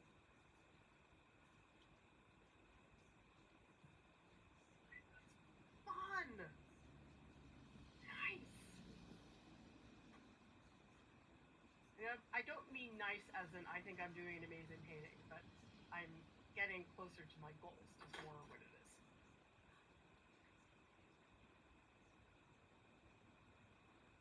Because I do think those soft edges that Kathy Swanza gets are so beautiful. I really wanted to give myself that kind of experience, since it's not really something that I typically do in my past work. Really get this one underneath. Or it doesn't even have to be something you learn from the live stream. It could be anything that you've learned with us. Because sure, I'm teaching stuff, but it's so common that I really have no idea what people are getting out of this. And oftentimes people will point out things and I'm like, oh wow, I really should more deliberately teach that thing. But it's like, it just wasn't on my radar. Because I have things that I, yes, want people to understand, but so often those things are not what I anticipated. And that's where you guys have been incredibly helpful, telling me what you need, making suggestions for content. It's just the most wonderful thing. This one's got a lot of red.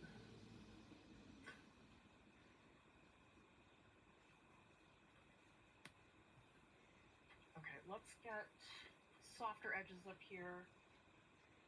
I feel like I want it to be soft, and then maybe I'll pull in some other areas later on that are more detailed. Right now, I'm not so worried about that.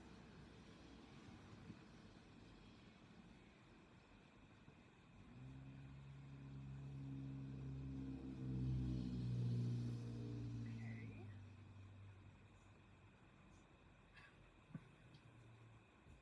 I don't know that they're glowing yet, but they're on their way. We have more than one color in this area.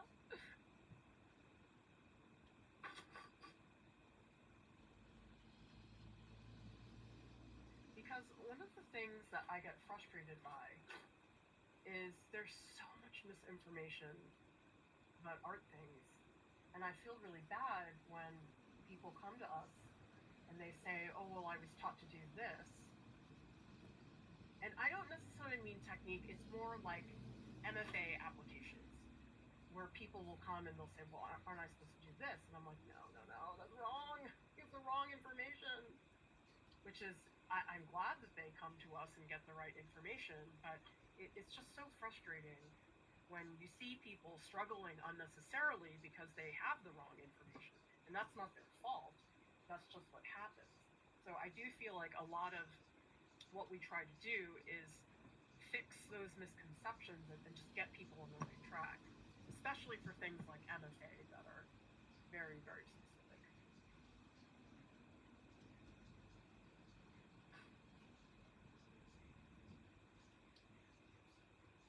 Having a little trouble with this edge. I feel like they're all defaulting into spheres. I don't want that. I like how some of them are a little dented.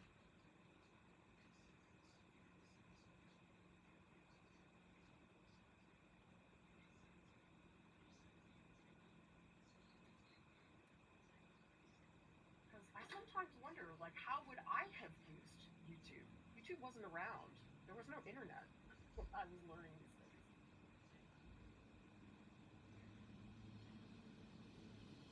Oh, that's fun. So, okay, here's the plan. Overblend. Blend to death. And then come back in and add some other parts. Oh yeah, that's really blendy. Oh shoot!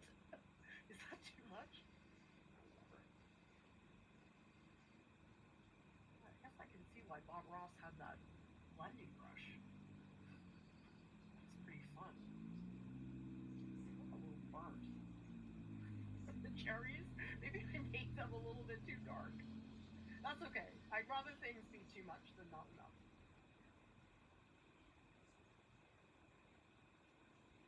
Getting into some of these cherries down here because I think things got a little too graphic looking. I don't want them to look so pronounced. I do want some, like this bottom cherry here, I'm sort of letting it fall off into nothing. Gosh, is it just edges? Is that what I was missing out on this whole time with painting? Nah, I think I should have had Kathy, teacher. Although I'd never have her.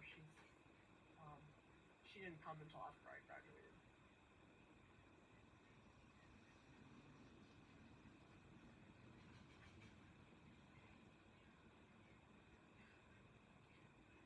Right.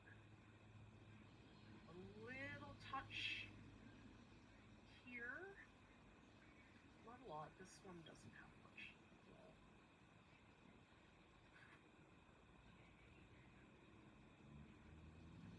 Yes, I know I should get to the branches.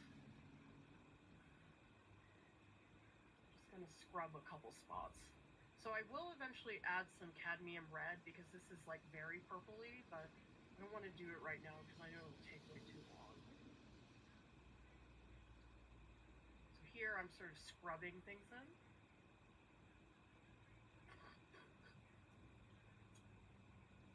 I don't know, this blending brush feels, I don't know, I feel like I'm cheating. It's like too easy to use.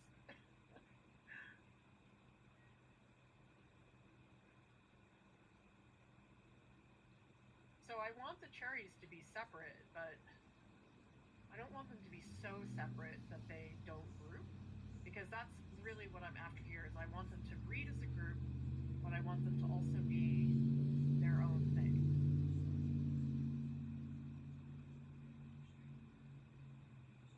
Let's do a quick pass of some rag work.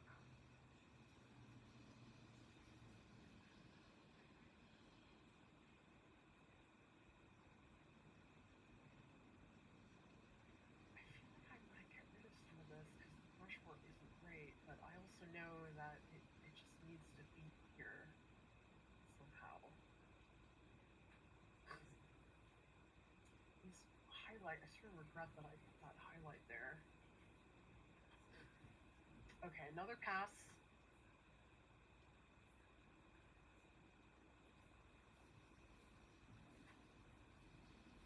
I had a student once who told me she had a 2-hour-long makeup routine. And I guess she said a big part of the routine was doing contouring on her. And she said she'd have to like sit there and blend. So I guess this is sort of a similar action. All right, let's just go in. Hold past blending.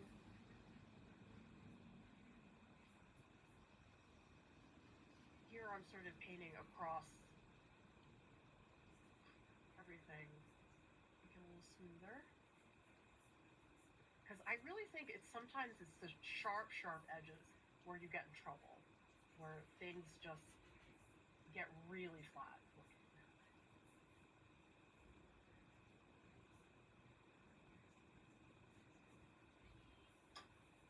Okay, let me take a photo of some of these spots. I think the blending brush really worked. I'm very happy about that.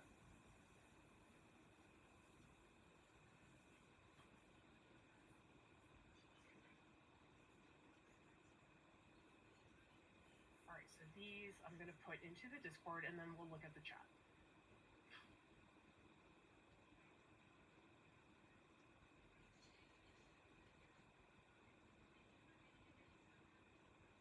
All right, let's see what people are saying. Let's take a look at the Discord.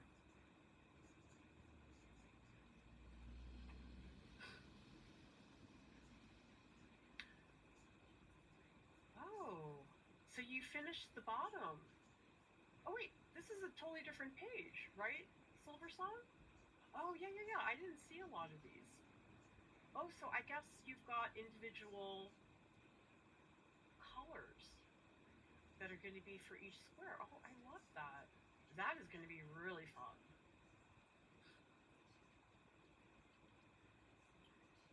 DB says, learning so much in many areas, never made thumbnails.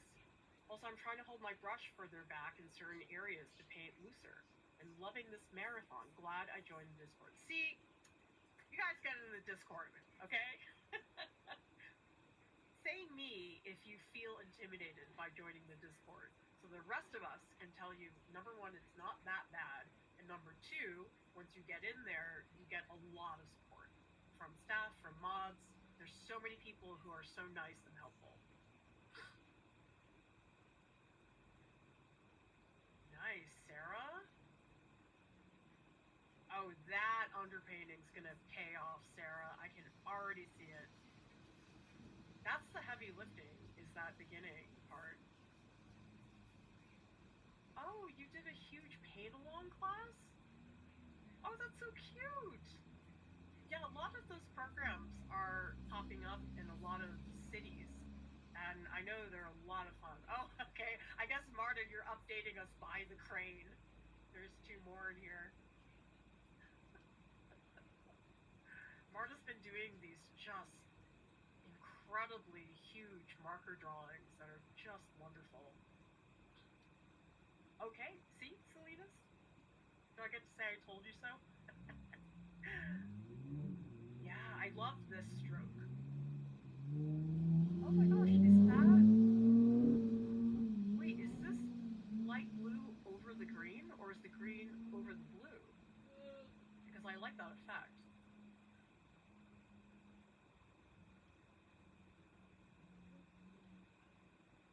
Oh, so fun, you guys.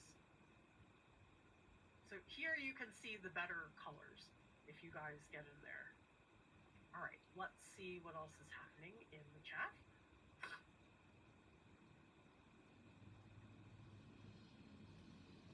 So Nancy says, I was so intimidated, the Discord, which is why it took me 2 years to join.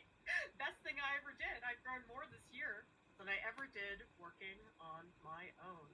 That's the thing about the Discord, is it's not just a one-way thing. You get so much from the other people.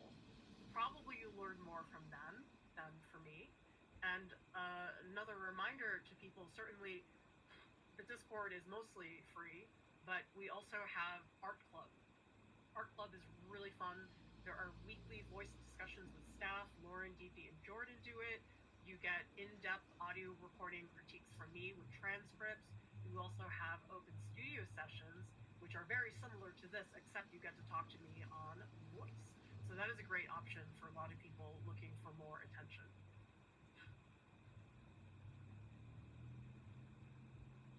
Yes, thank you, Nez. Love the Discord. Joining it. Brian says, can I post a page in the Discord that was done during the marathon? Oh, yeah. Anything you make during this 1 week period, it doesn't have to be during the live stream, but you can post it in the Discord in art marathons, and it's so fun to see what people are doing. Yeah, that's normal, Deb. So many people have that reaction because it's a platform a lot of people have never used before. It's primarily known for people using it for gaming, but I found it extraordinarily helpful for an educational context. So if people want to know how to join the Discord, go down to the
be back in about 5 more minutes. I'm just getting the dog's food ready. I had made dinner, so I will be back, and let's put something on.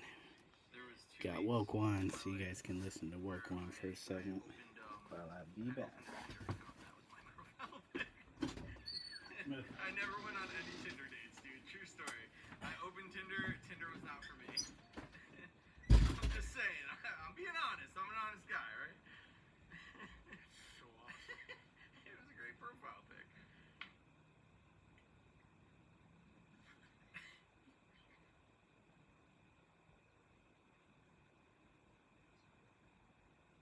She said long? Yeah. They eat long.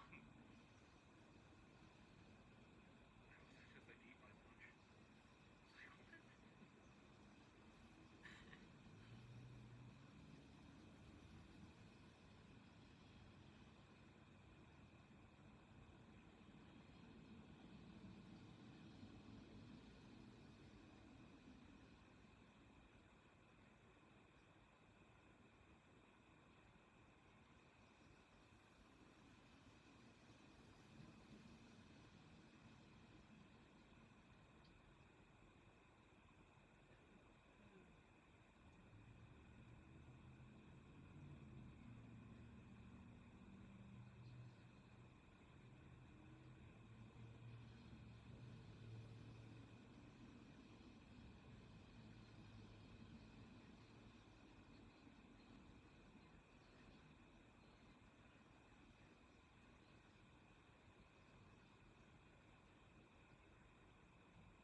Zato's coming in. Zat's coming in with this. Come here, bud. Zat, move. Alright, guys. Sorry it took so long. What is this? First aid. Quick stops.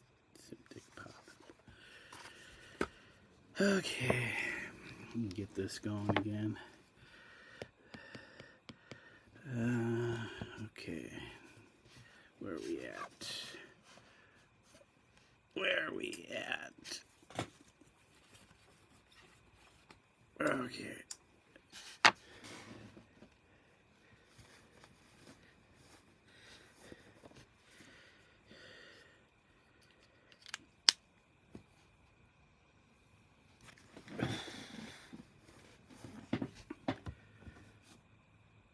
Close. What are you doing? I didn't mean to close it. To close that bit.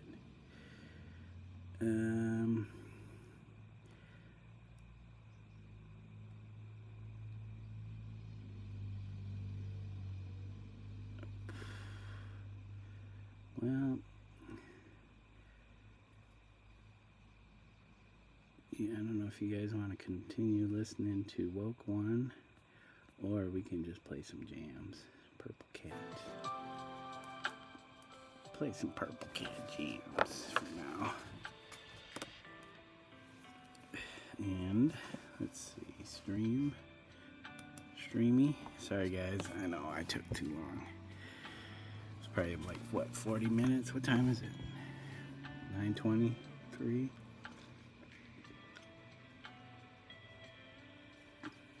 Jeez, did I leave at 8? It was a little bit after 8, so yeah, over an hour. Jeez, I'm sorry guys. I should have just stopped the stream and started up a new one. But yeah, we're just gonna keep going for now. Where's Zato? You want back up here? My boy, my guy, get back up here. Yes, there he is. There's Zat. There's old Zato. Yes. Oh, Z-Cat. What's up, Z? Mr. Zaza. He's cat bed, but he just wants some attention right now. Yes, don't you? You want some attention, don't you, bud? You want some attention? Should we clean your nose? Should we clean your nose?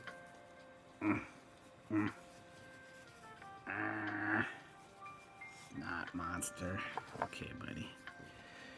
Let's see. Next stop is...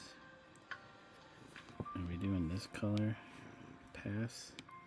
Yeah, yes, you got some nasty snot on there. It's not the color I wanted. I want this color. Okay, so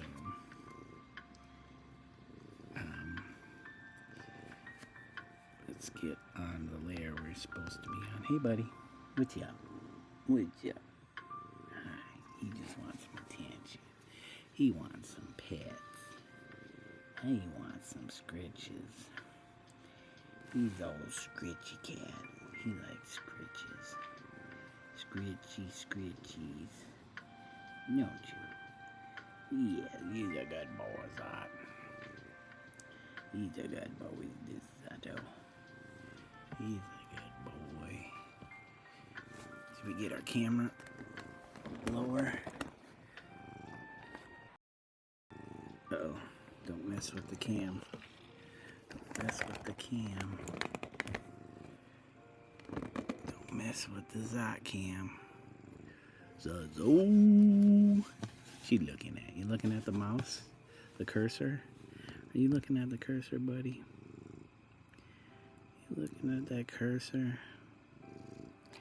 He wants to help me draw. Don't you? You want to help me draw? You're trying to help me.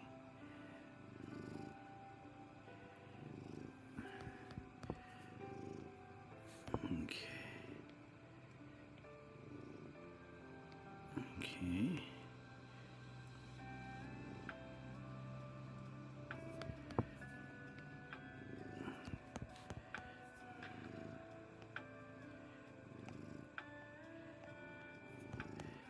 actually.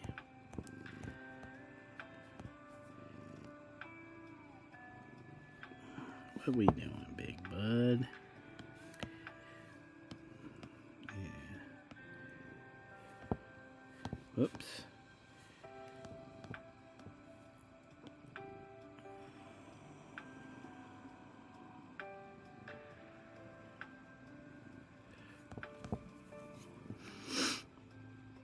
So it's kind of slushy outside. There was probably mostly rain.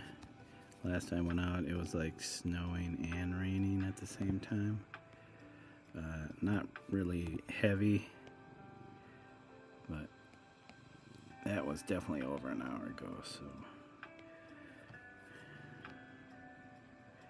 but I can hear the cars. It sounds wet.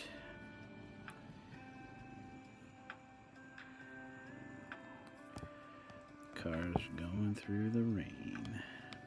Whoops. Jeez Louise. Okay, we gotta do all that over again because obviously I can't remember which layers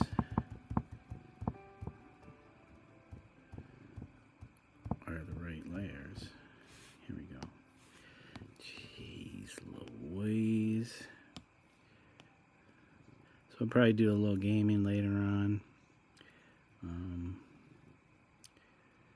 Some more Dark Sun adventures. Eventually I'll get back to Pool of Radiance. Not pools, but Pool of Radiance. But right now I'm really into, because I've played Pool of Radiance when I was young. A young lad of what, 16, 15, 16? Probably 16, because that's when I first had my very first job. So I had to buy my own stuff.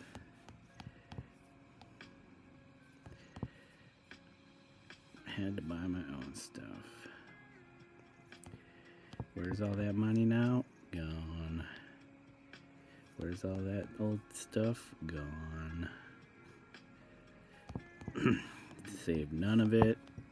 I don't know what happened to any of it. It's kind of disappointing, but I don't know. Probably got thrown out.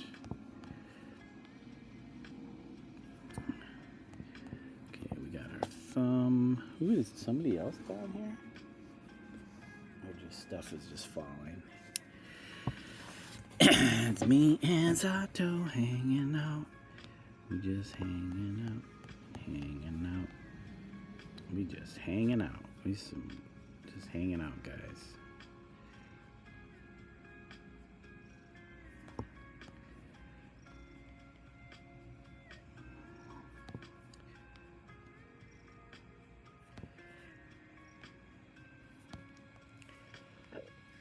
Excuse me. So we had spaghetti for dinner. I made some spaghetti.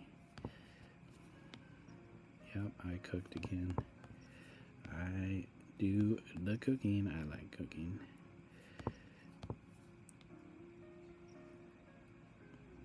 And it wasn't like, I mean, it was jarred sauce. But, you know, had to cook up the pasta. I had to cook up the ground pork. Spicy ground pork. Was it spicy? No, sweet.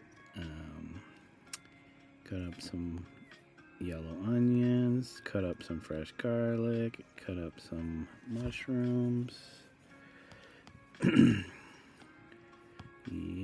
we do the cooking.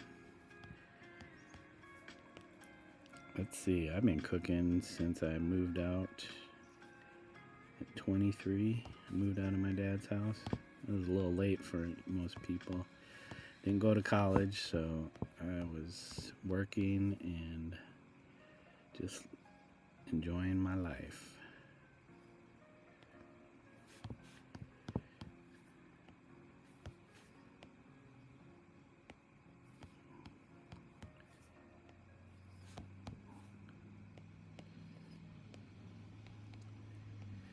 Yeah, I wonder what it would have been like if me went to college.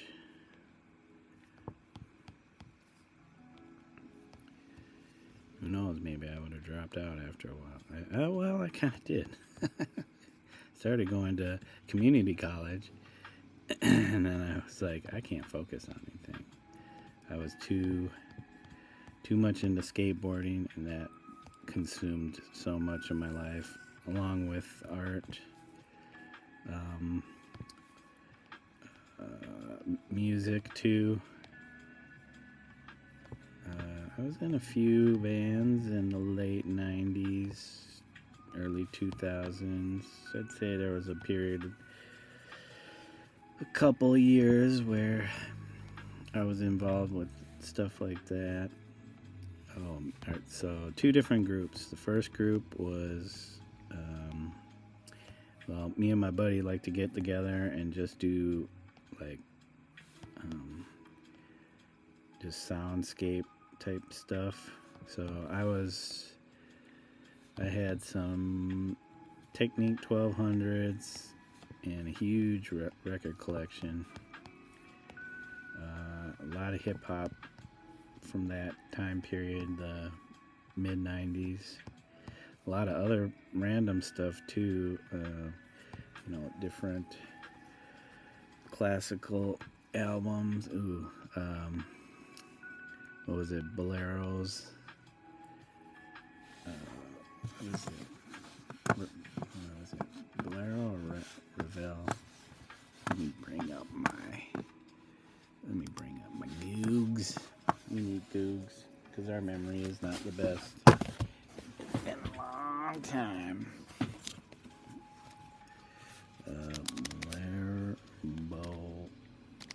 Bolero. Let's see what comes up. Not Bolero. Jeez, you idiot. There it is. It still came out. Maurice Ravel. That's who it is. Oh, love that track. I wonder if I could get away with playing it. I mean, the song itself wouldn't be a problem, but I think it's the recordings of whoever had the orchestra. There's a few. Oh, I love Bolero. Such a great song or composition. I put Bolero. Yeah, what else did I have? Most of my records those records are in storage. I had like some Hendrix, I had like Doors, I had maybe some Sly and the Family Stone.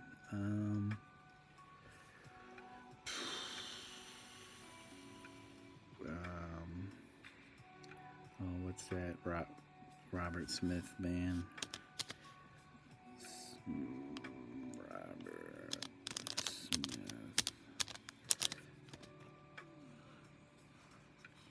Musician. Robert James Smith.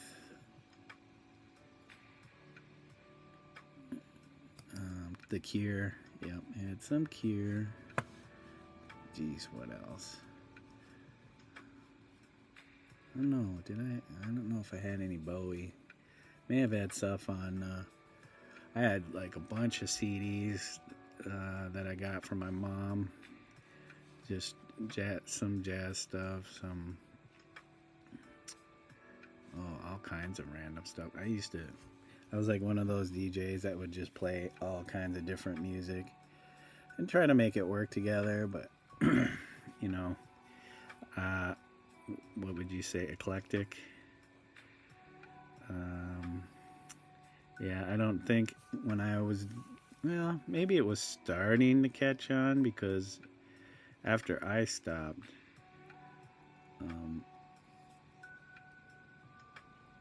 I think, did Public Radio came out with,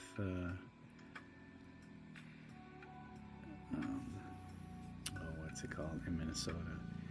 they just started playing more music like that. I started hearing other DJs doing that kind of similar type of thing, just kind of playing whatever their interests were and not one particular genre. Like, I definitely had a lot of hip hop. And yeah, I just like mixing and scratching. And so yeah, when my buddy and I would get together, we would do like soundscape stuff, and he had samplers and stuff like that. And I can't remember if I might have had some samplers too. Nothing special. He had the better setup, but yeah, and we just recorded on cassette tapes, and he probably has a collection of that stuff.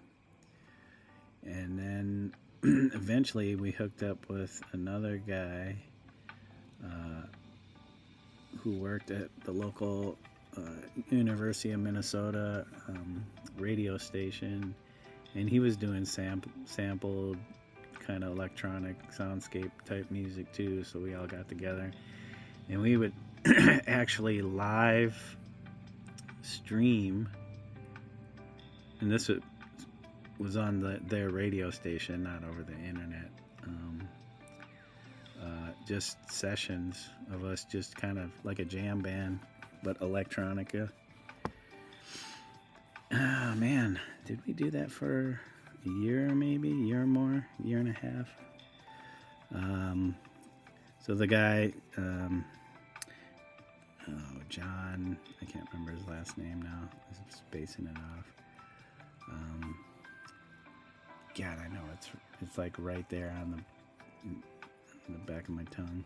Come on. Anyways, he was the one that worked at the radio station. He was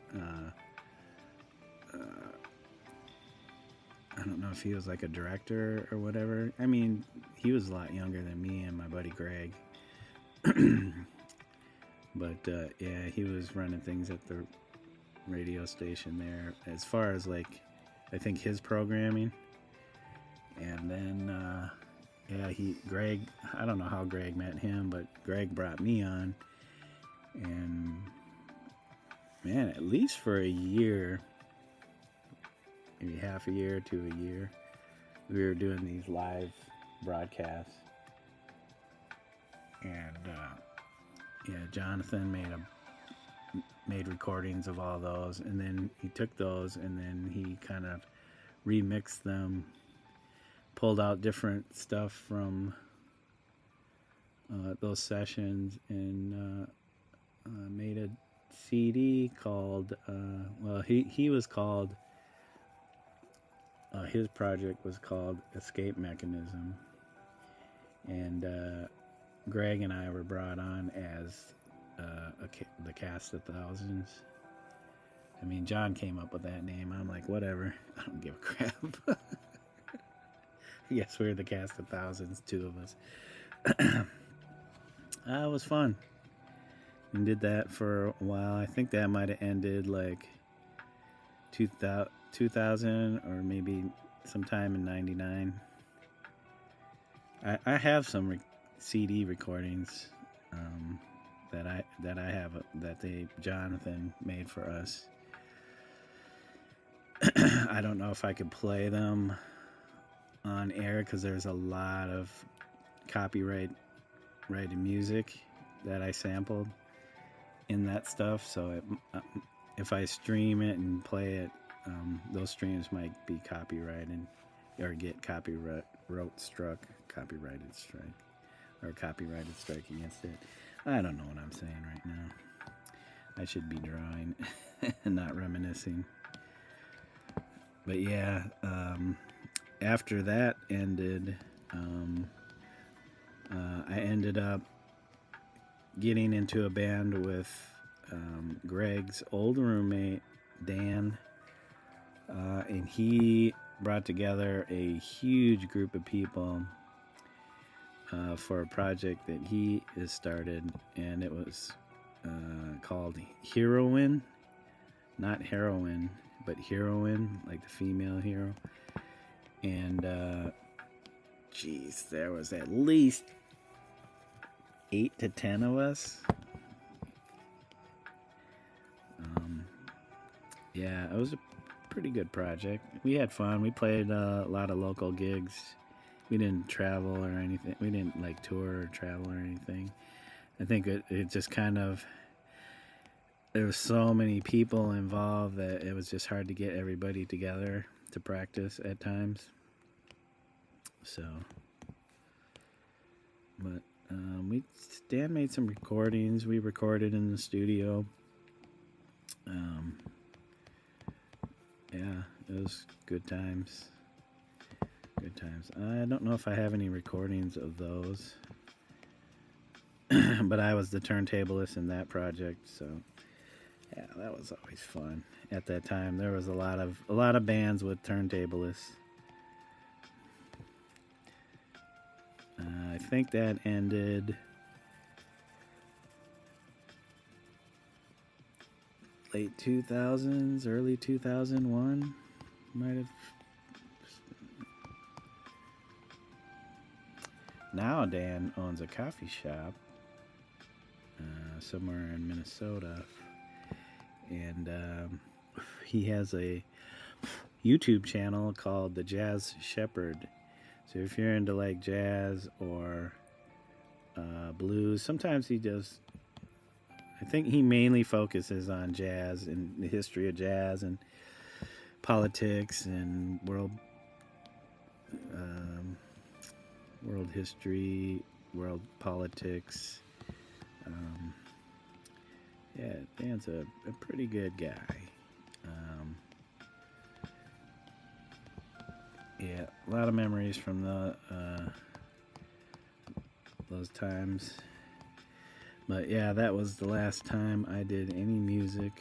I ended up, actually Dan, I pretty much had let Dan hold on to my turntables, which he pretty much uses regularly and takes care of them. So it's like, yo dude, I never had the space wherever I moved.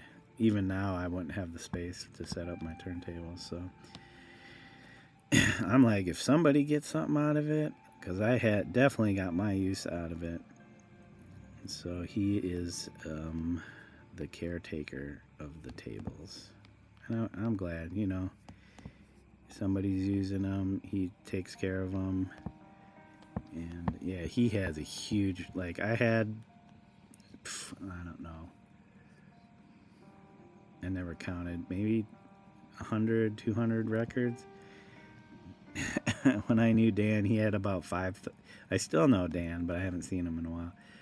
Yeah, he had about 5,000 records, and I can only imagine. And that was back then. That was back in the early 2000s. So I can only imagine how much he has now. Maybe, I don't know, another 2,000-3,000 records, and yeah. So to leave the turntables in his hands was a good choice. I mean, I know some other people that would have loved to have the turntables, but definitely good choice to leave them with Dan. And I really don't regret it. It's like, as long as you're using them still and taking care of them, they're pretty much your property. All my hip-hop records, though, I did give to a friend of mine. There's no way I'm like trying to sell all that stuff or whatever.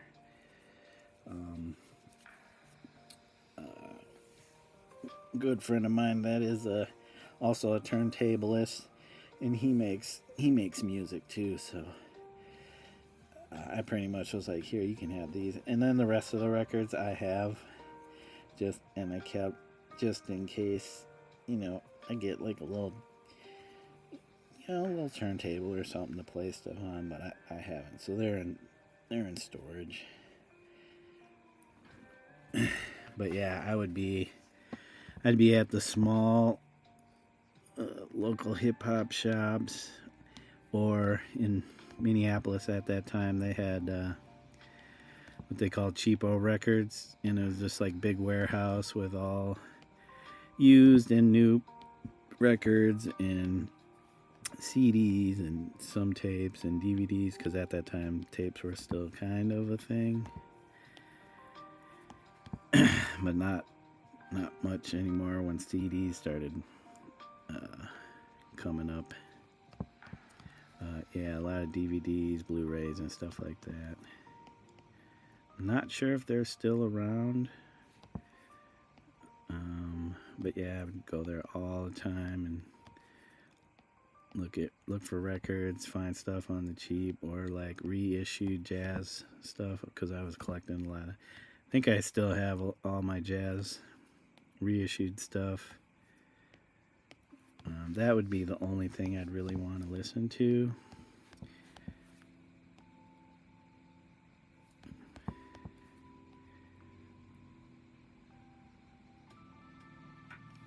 I'm just rambling now.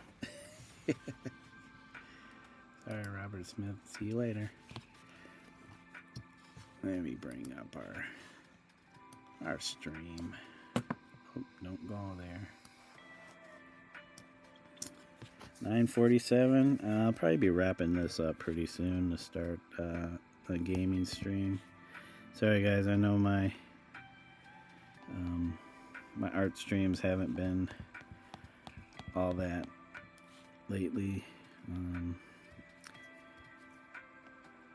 If I didn't have to get this done here by a deadline, I would probably be wanting to do some painting. But when you got a contract and somebody's paying you to do something, you definitely want to follow through with it and get it done for them. It's taken many years for me to learn that lesson. Finally, in my early 50s, I've kind of learned it. Do what you say. Just get it done. Or don't do it at all. But, you should just go for it, because you never know.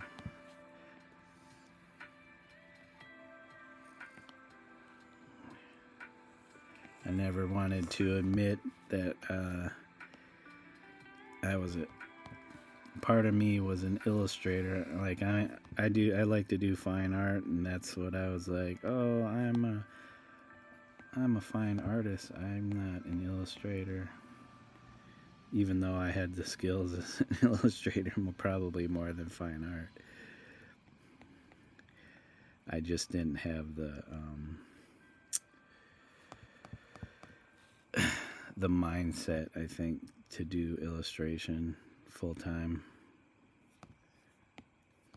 I wanted to be free. I didn't want to be tied down. I already understood that with all the various jobs that I worked.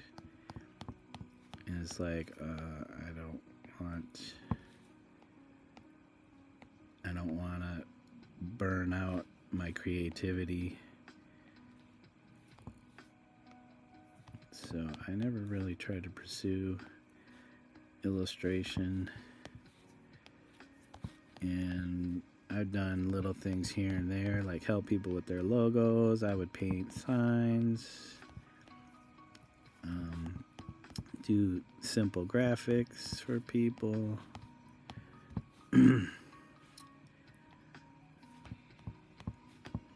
But I think it wasn't until this particular job, working with these ladies, helping them bring to fruition their kind of their dreams of being published authors, or just telling this story.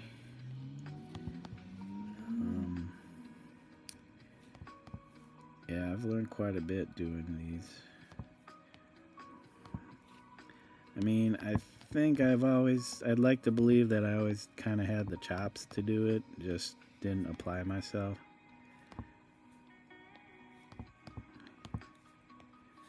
I certainly kind of feel like I do now.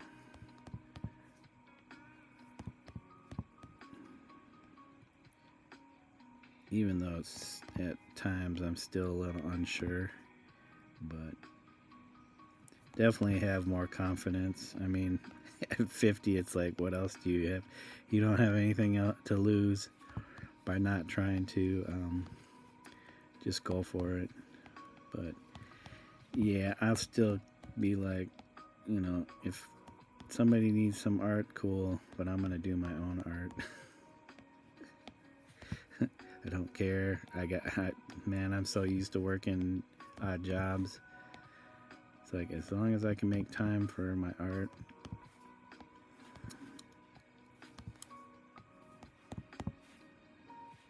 I mean, I guess I could go back to art school, get some kind of degree, become a real fine artist, whatever that means.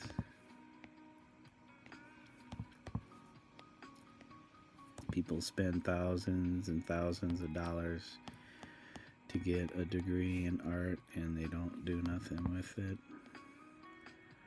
Or they get so discouraged because they realize how much work it actually takes. That's why I just did my own thing, pursued it on my own, took my own time. Whoops. It's not like I wasn't. So always reading and studying art when I was younger, even though I didn't do it the way that most people feel you should do it, is by going to school. Because they'll steer you in the right path, which might not be the right path. As long as you're paying them, they don't care. They don't care. I mean, some do. I'm not saying all people who teach art don't care about their students, but I think they know there's a lot of people who are not gonna go anywhere or do anything with their art, or try to create a practice, stick with it.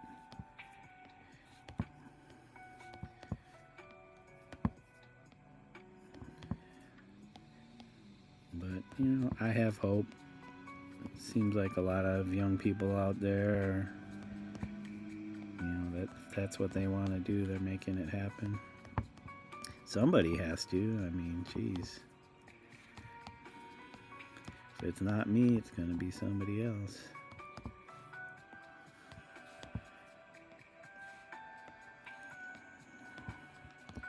Alright. I think is that good for now?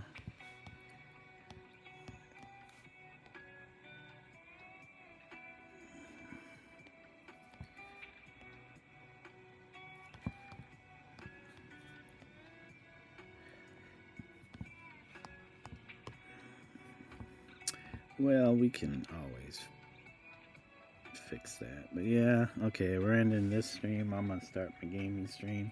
It's 10 o'clock. It's 5 minutes to 10 here. So, yeah, thanks to anybody that came through. Nobody came through chat today, so no shout outs for anybody in chat. But thanks for anybody that was lurking and hanging out, you know, listening to my rambling, you know, enjoying the live process of this. This is the thing. If you're going to be an artist, illustrator, anything, it's work. It takes time. Not everything is done in a flash. I mean, there are artists that can do stuff in a flash, but most things take time to do. I'm lucky because I don't have to, you know, I mean, I don't have to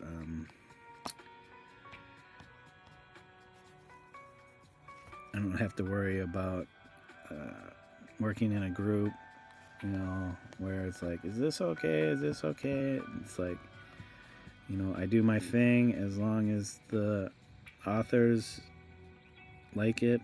That's all that matters to me. As long as the client likes it. If not, I'll do my best to make the changes and get it to a point where they That's what they're looking for. Because most people have no idea what they're looking for until they actually see it. So,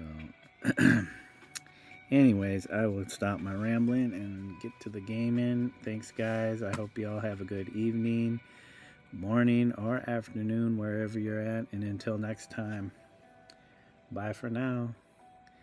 Me and Zach gonna hang out. Yeah, we're gonna play games now. Me and Zach are gonna play games. All right, guys, take it easy.